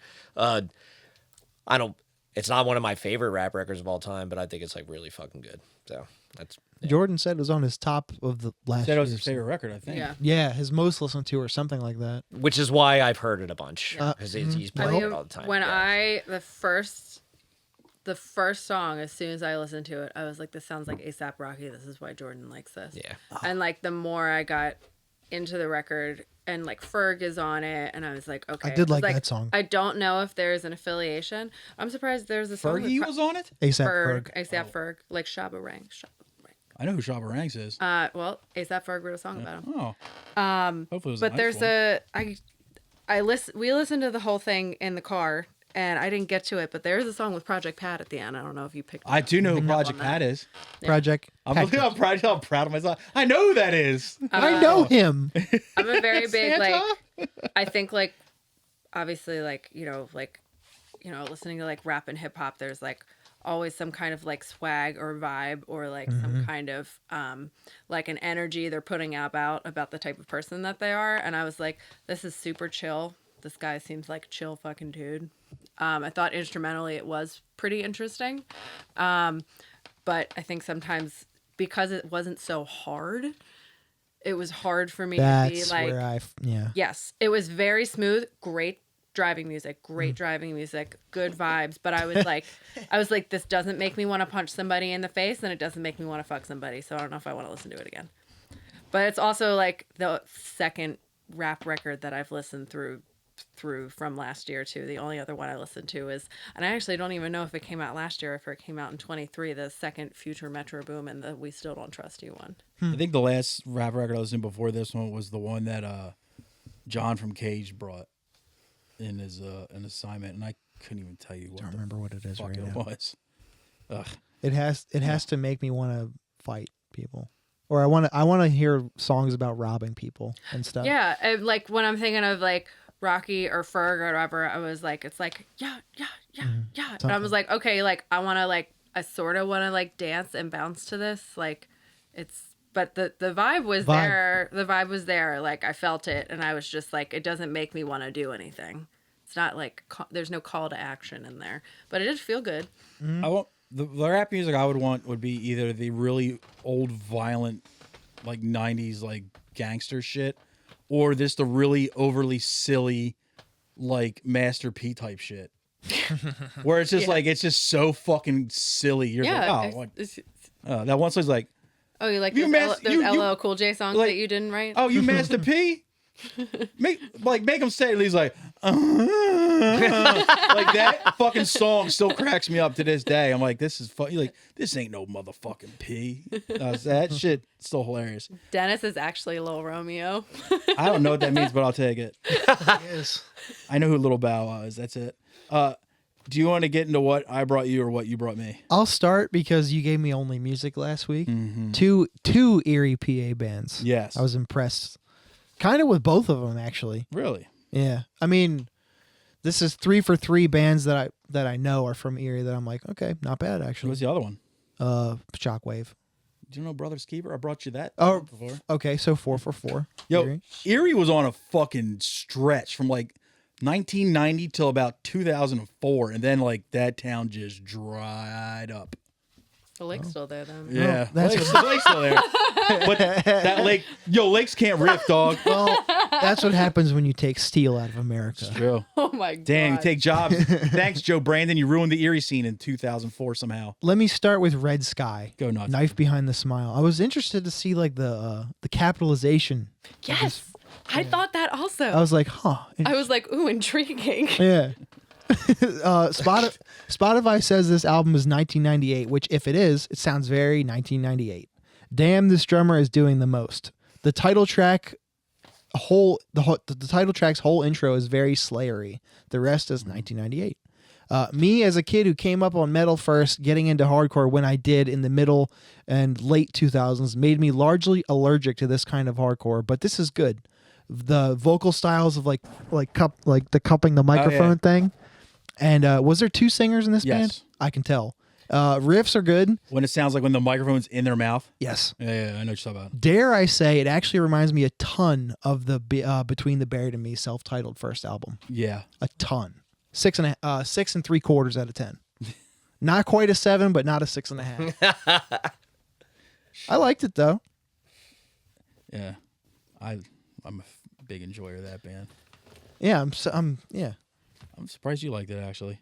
Yeah, it's like I said, usually I'm allergic to music like that, but I liked it a lot. I also got to start doing, when I recommend shit that's weird from like the night, like I got to start checking if it's available. Yeah, that's places. Was it hard to find? No. Okay, good. It was right on Spotify. That means somebody from that band still cares enough to put the shit on. No, I found your recommendations far easier than Gilbert Gottfried. Yeah, so. that's true. Well, not to be a shill for big Spotify, but yeah, well, I found Mark was actually recommending that we all go to a record store and like buy the record. Yeah. Oh God, Mark, come on. I was gonna go borrow his copy. There you go. Yeah. And did you guys listen to it? Did you like it at all? Yeah. Okay. So my very first reaction as it started was it took me directly back to a VFW or the Kill Time in the early 2000s. Maybe like watching like Undying or a band like that or something. It kind of like gave me those types of vibes. My second reaction was, let me look what year this was and if there are two singers. And I was like, 1998, two singers. Got it. Yep. I thought so.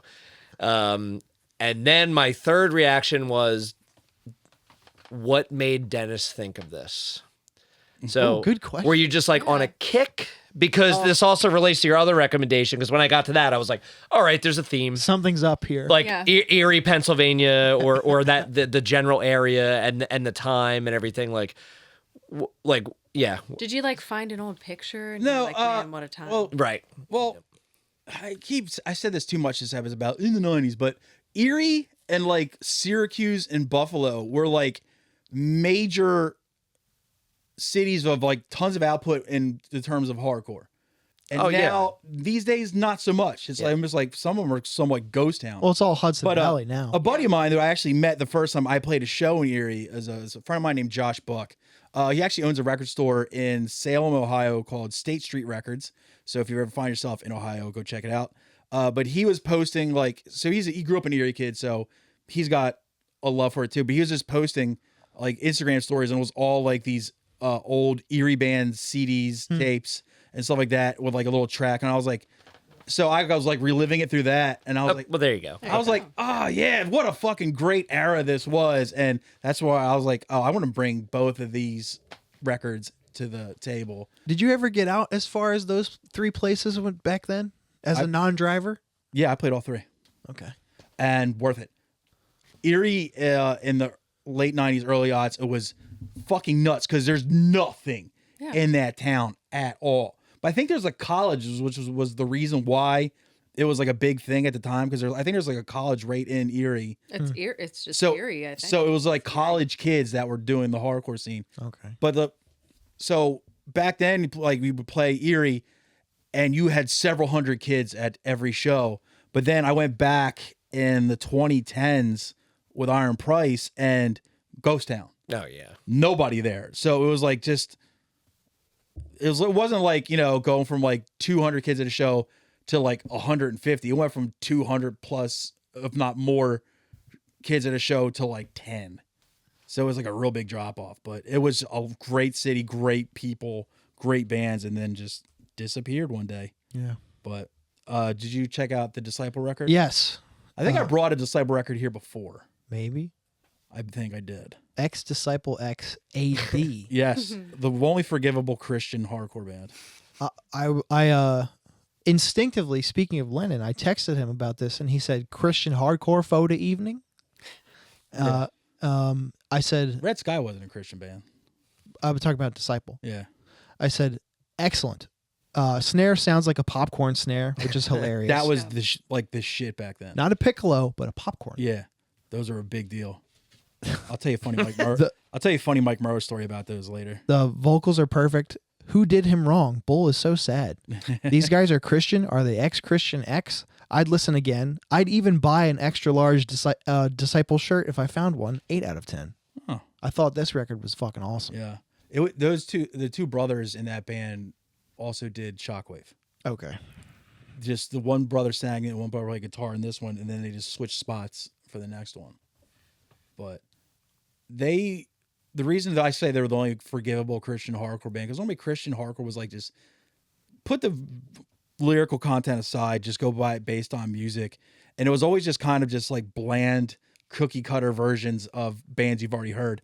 But this band was actually really good musically. And they also, instead of just playing Christian shows, they would go play with non-Christian art. Like they were, a few times I saw them with like Death Threat.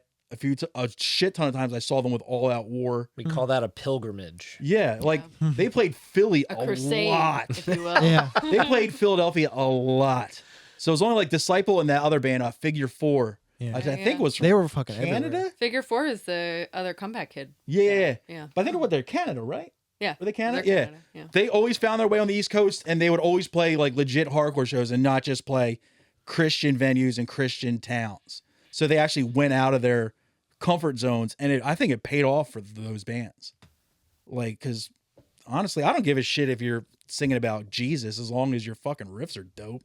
The riffs were good. Yeah. I was shopping for socks and I was like, fuck yeah, this band's good. What? Yeah. It's good sock buying music. Yeah. Did anybody else listen to that one? Yeah, it was just for me. It was again like pure nostalgia. Okay. It just sort of just like brought me right back to that like early 2000s, like Kill Time or VFW or something. The production on this was a little hard to get past. Yeah. I don't mind raw production, but it was just like more that it was like so dated that I was like, man, it's hard for me to not feel like I'm like in like the bedroom I grew up in listening to this, like on like a demo that I got handed somewhere. I thought they had riffs, but I don't know. It's not something I'd probably go back to. Like I think that like if I saw that band back in the day, I probably would have been stoked on them. Yeah. It's hard without that context. Your Jenkos would have been wailing, bro. No, definitely. Yeah, for sure. Swaying. One of the funny things about the singer too is like they had that kind of raspy vocal style. Yep. And a lot of times you're like, how do these bands that lasted way longer than Disciple did keep going with that and not fuck themselves up? This dude seriously stopped singing in bands because that fucked his throat up. Oh yeah. Huh. So now like he just like they stopped doing that band just because he couldn't sing like that anymore. So they just like, all right, we're done. But like I was like, damn, he's the only person who's like, yeah, that style fucked my throat up. Now I can't do shit. Yeah. But they're all like tattoo artists now. But yeah, that shit was. I used to love. I still love it. I don't know what I'm talking about. That was like my bread and butter back in the day. You want me to start with music? Sure. Okay, you brought me a band called Mastodon, Crack the Sky. This was a band I'd only listened to one record years and years and years ago. It was the one with the whale on it. What's the one? Leviathan. Okay. Yeah. And I don't remember why I didn't go past that record, but for something about that record made me not want to keep going. This record, I was just like, if they quit the bookworm shit and focus on just rocking hard as hell, this record would fucking rule. It's a 6 out of a 10 record, but it would have been higher if they would start going like the fucking Rush type parts, you know, like just the real proggy type shit. I was like, fucking take that shit to school. I don't want anything to do with it. That's mostly why I loved it. But That's the band. the drumming is fucking nuts. Yeah. One of the best drummers. Brandauer period. fucking Yeah, he's an amazing drummer. He's Dude. the definition of solid. the records he did with Today Is the Day Yep. are some of their best fucking records. That dude is nuts. And singing while playing that Yep. too. Now, a lot of those prog bands, like proggish bands, the thing that turns me off also besides the progginess is the vocals. I thought there's 2 guys sing, right? 3. Well, and yeah, Braun sings. It's the bass player, the one guitar player. I only kind of really recognize 2 styles maybe, but sure, there's 3 guys. All of them were strong. Yeah. A lot of bands where like multiple people sing, you have one dude that should just be the guy. Because like there's always one really, really good singer. And then there's one guy that's kind of half-assed, but you know, he's the guy who owns the practice spot. That's probably It's the his guitar band. player. It's his van. The guitar. The Like we guitar. gotta let Jeff sing, you know, Yeah. it's his van. He has the yeah. raspier But- voice. Yeah. Both guys fucking ruled. Like no guy had a weak voice. And like when they were just focusing on just playing catchy and rocking like riffs, I really, really liked it. But then they got too into the Rush yes type shit. And I was just like, fuck, that's just it just kept boner blocking me. But they're very talented and the drumming was fucking awesome. But yeah, it was good, but it could have been better. I don't know if I'll check out any other records by them, but I thought this record was very entertaining. I liked Blood Mountain a lot too. The record right before it. Blood Mountain. Okay. I'll check it out. I mean, but yeah, like parts of songs I really, really like, but there's always one part per song where I was like, oh, come on, guys, please. Like, Huh. I was really into this until you did that. And then the next song, you're like, all right, cool, this is back. It's back. All right, sick. And then they do it again. You're like, fuck, guys. Like, come on, man. I even like that help long me out ass here. last track. Yeah. Yeah. Is that the last Baron? Last Baron. Yeah, it's great. Yeah, but That's like 3 different songs. That's awesome. it's better than I remember from the first time I heard them, which is not much. But you also brought me a comedy special by Hannah Berner, who I think is a very funny lady. It's called We Ride at Dawn. This is short. The Spice Girls of stand-up specials. Fucking boo. Zip out of 10. This girl's funny. I've seen her on other podcasts and other shows. She's funny. She's got good material. This was actually annoying, and it's mostly the material was kind of meh, but the crowd was fucking. The crowd was all her fans. Unbearable. There was no laughter. There was just wailing. Like she would just come. I was like, I just turned 30 this year, and it's a bunch of girls going. Ah! See, I'm like, there's a level there's no joke to that. It's just like she's just saying a fact that she turned 30. And these girls are wailing like the fucking Beatles came on stage in the 60s. There's a level of fame that people get to. She, like you said, she is very funny. Yes. She's funny enough on her own. She can write jokes, but when you get to a certain level of fame and appeal to a certain demographic, you're going to get fans. Not comedy fans, but fans in your audience, and that's what she had. And if they were doing that to the punchline of the joke, okay, cool. But she would just say like the beginning part of the premise of the joke, and they would just start wailing. Like I was like, this is distracting. The joke isn't that funny. Sometimes it's just not funny. And I thought it was funny. And they're just I'm like, you ever been to like a comedy show and there's just that one drunk person that just is like yelling random shit out, like just like blah at the top of their lungs, and it's like it's distracting. Now imagine that being in an entire fucking theater or arena. Her crowd sucks, and they fucking ruined this special for me. Like it was a slog to get through. I would just love to hear what all of you as non-women would have to say about it before I chime in. This is one that I knew was on Netflix, and it was like last minute, and I got locked out of my Netflix account.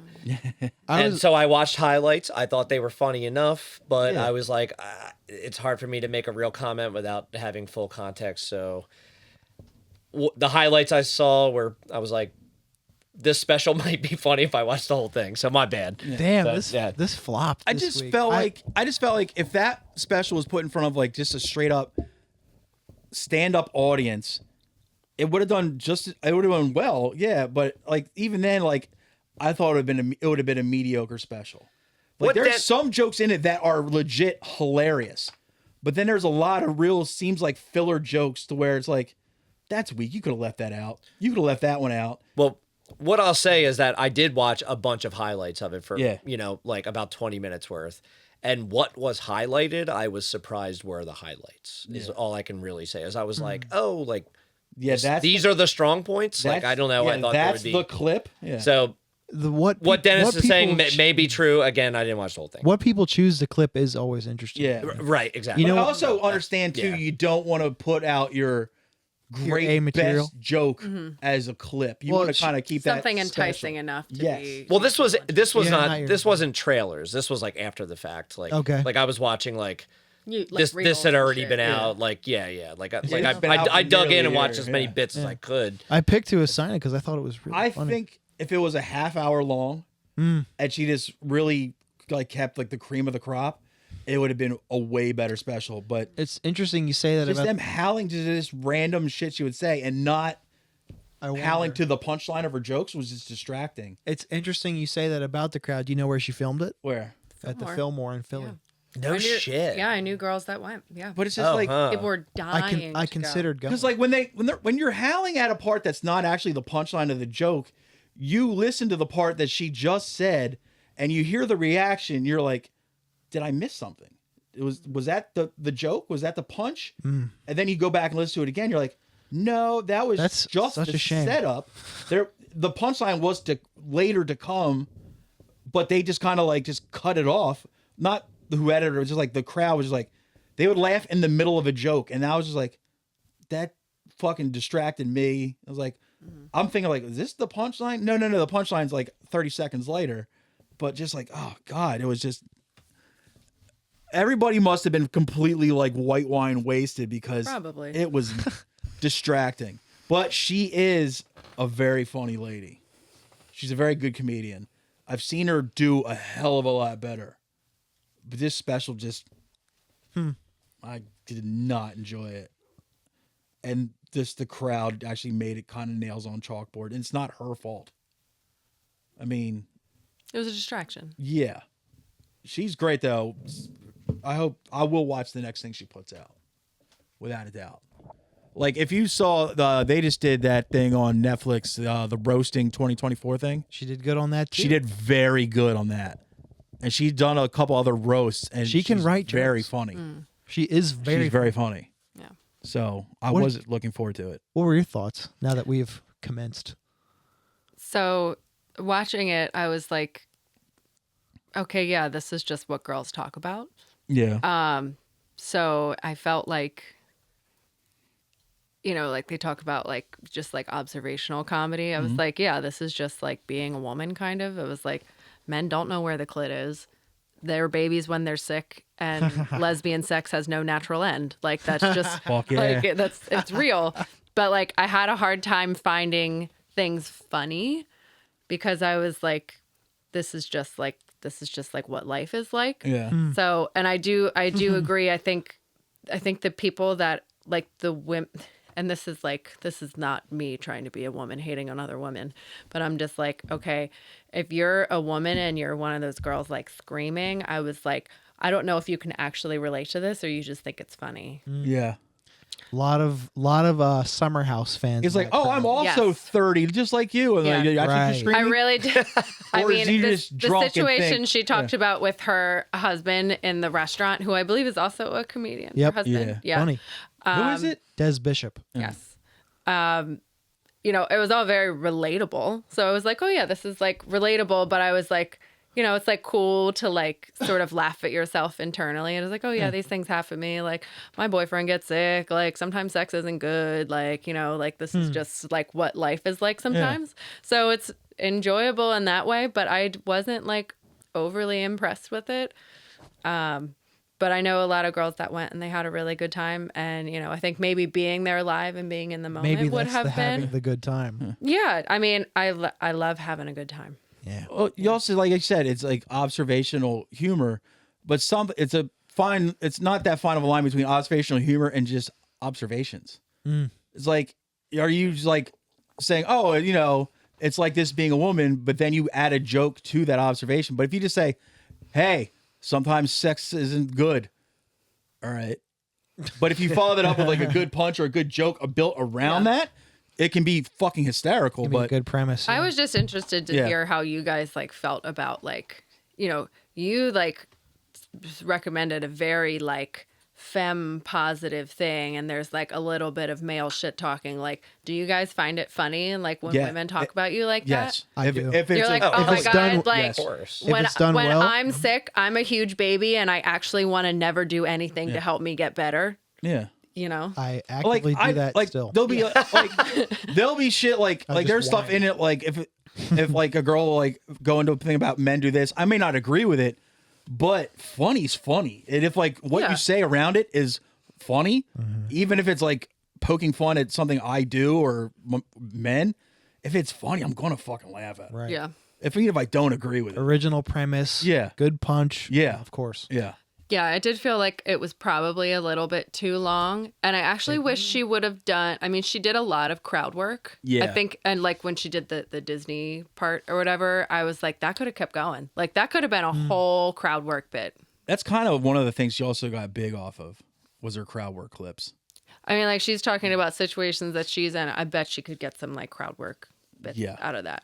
And she was that. I think that was where she shined the most was when she was interacting with fans during crowd work. I think that Netflix shies upon that in their specials in general. It seems like. That they Well, I don't- think the layout of the venue too doesn't really like the venue that she Big did. venues are not good for crowd work. I mean, at all. she was on the stage at the Fillmore. That's really high. It's Yeah. not like Totally. you know that she could. You know, she's on the actual level with Yeah. somebody. And anyone who's actually been on like a big stage like that, She's towering like over where those the way Yeah, the lights towering, are, the way yeah. the lights are. When you look out, you really can't see anybody. no. You can maybe see the first two rows. Yeah. Then after that, you're like, it's just glare. If she would have shot it at like the Met or something, Yeah. It would have looked and sounded better. Yeah. Yeah. Yeah. Netflix normally does shy away from crowd work, They except for that don't want- fucking yeah. Matt Rife only crowd work special they put out. I mean, the Ethel one, he does it at the original Punchline in Yeah. San Francisco. That's on the floor. You know, Yeah. a lot of those comedy clubs, the stage is low on purpose, like for Yeah. that. You know.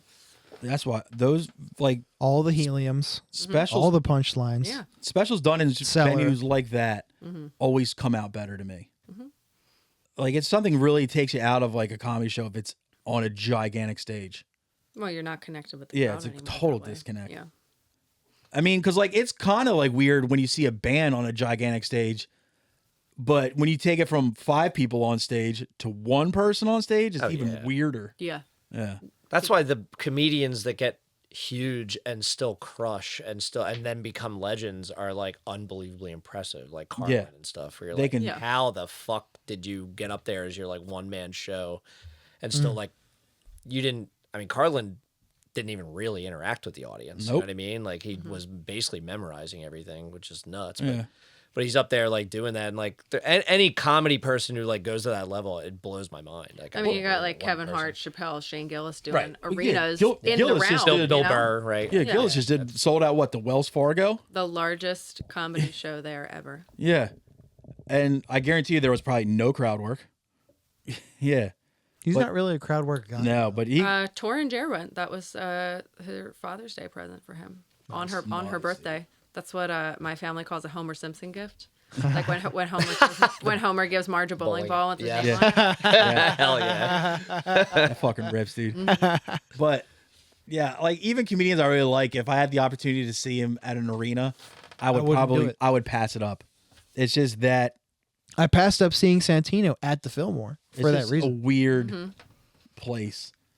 It's like if like you saw your favorite band that you always used to seeing either on a floor or on like a fucking half a foot stage. Yeah, I gave my ticket away. If you're like, oh, do you want to go see that exact same band, like at the old Electric Factory? You're like, no, I don't. That's weird. I don't Yeah, want to right. see that. Yeah. Like even no matter how much you love them, you're just like, that's it's too impersonal of a situation, and it's just strange to me. Let's get some new assignments and get out of here. Hit it up. Yeah. dude. Mike, what have you been jamming, dude? USA Nails, Feel Worse. It's an LP that came out. It's dudes from London. Came out like Misleading title. April of it's new. How dare you call yourself U.S. Nails? Yeah. I'm taking away jobs Yeah. from the real United Yeah, States. USA Nails Feel Worse. It's an LP.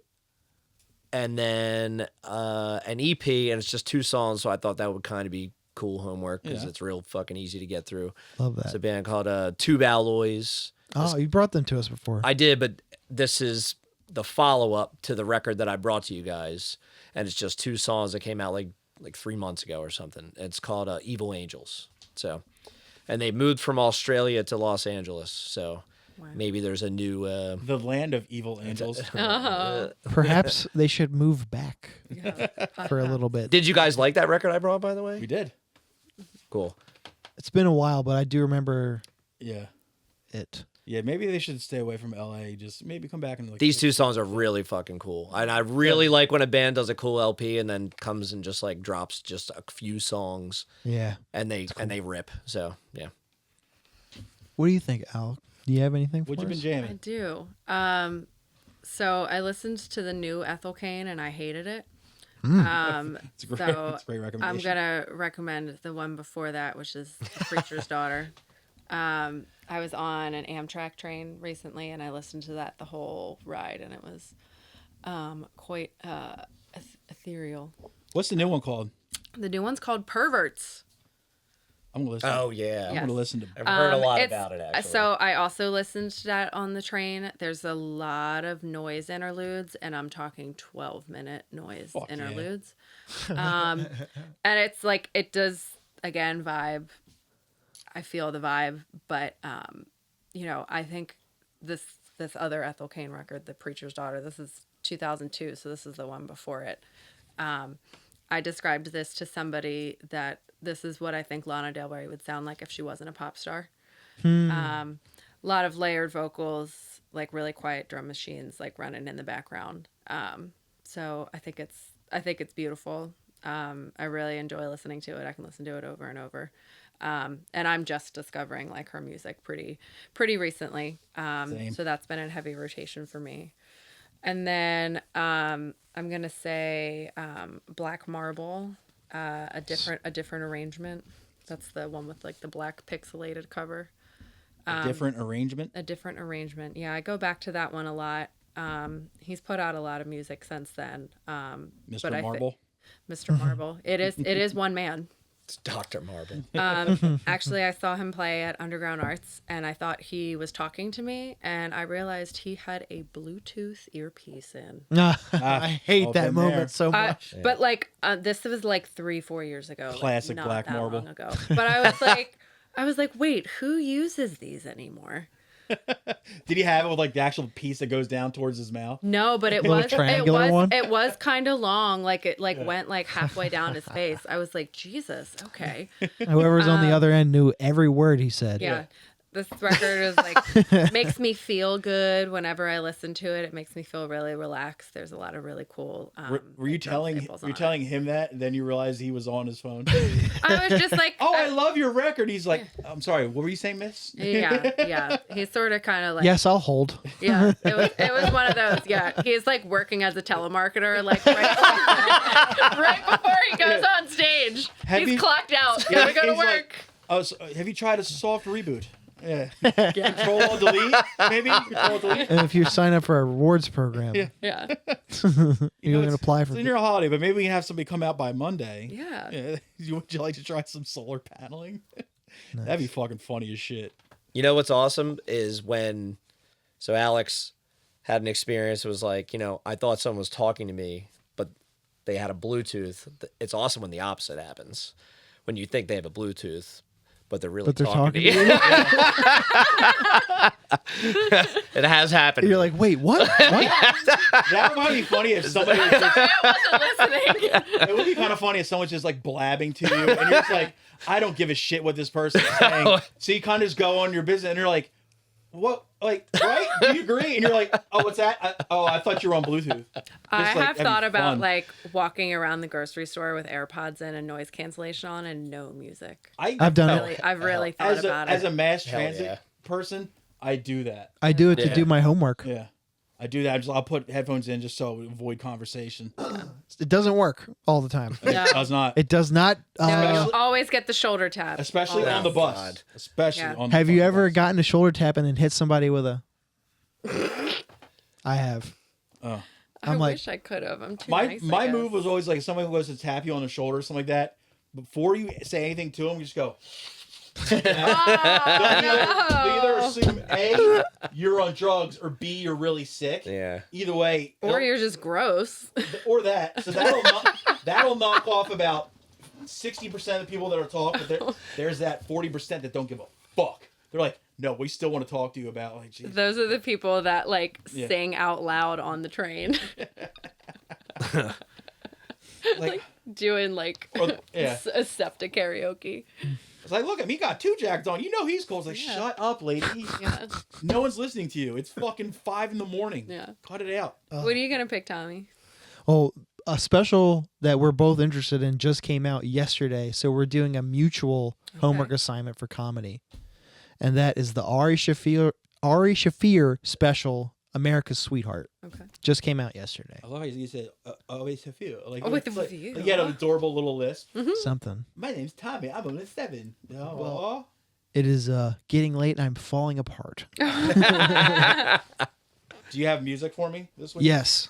Remember when I was telling you I was on a like that kick of weird music because I was listening to that other band? Well, What, Couch Slut? yes. I love Shit- the name. That shit ripped, dude. That new record's It was- awesome. It delivers. It was Great interesting. record. Well, Yeah. through that like grapevine, I found this band too. The band's called Vile Creature, and the album is called Glory, Glory. Apathy took Helm. That's long. I know this Sounds, record. sounds like the name of a boat. Glory, It glory. does. Aperture took Helm. No, Apathy. Glory, and Oh. Apathy is the captain or the first mate. I was like, what, Apathy fit on the took back of a helm. boat? Glory is 2 crew members, Yes. and Apathy is the captain. Yeah, that's Glory. That's her sister, Glory.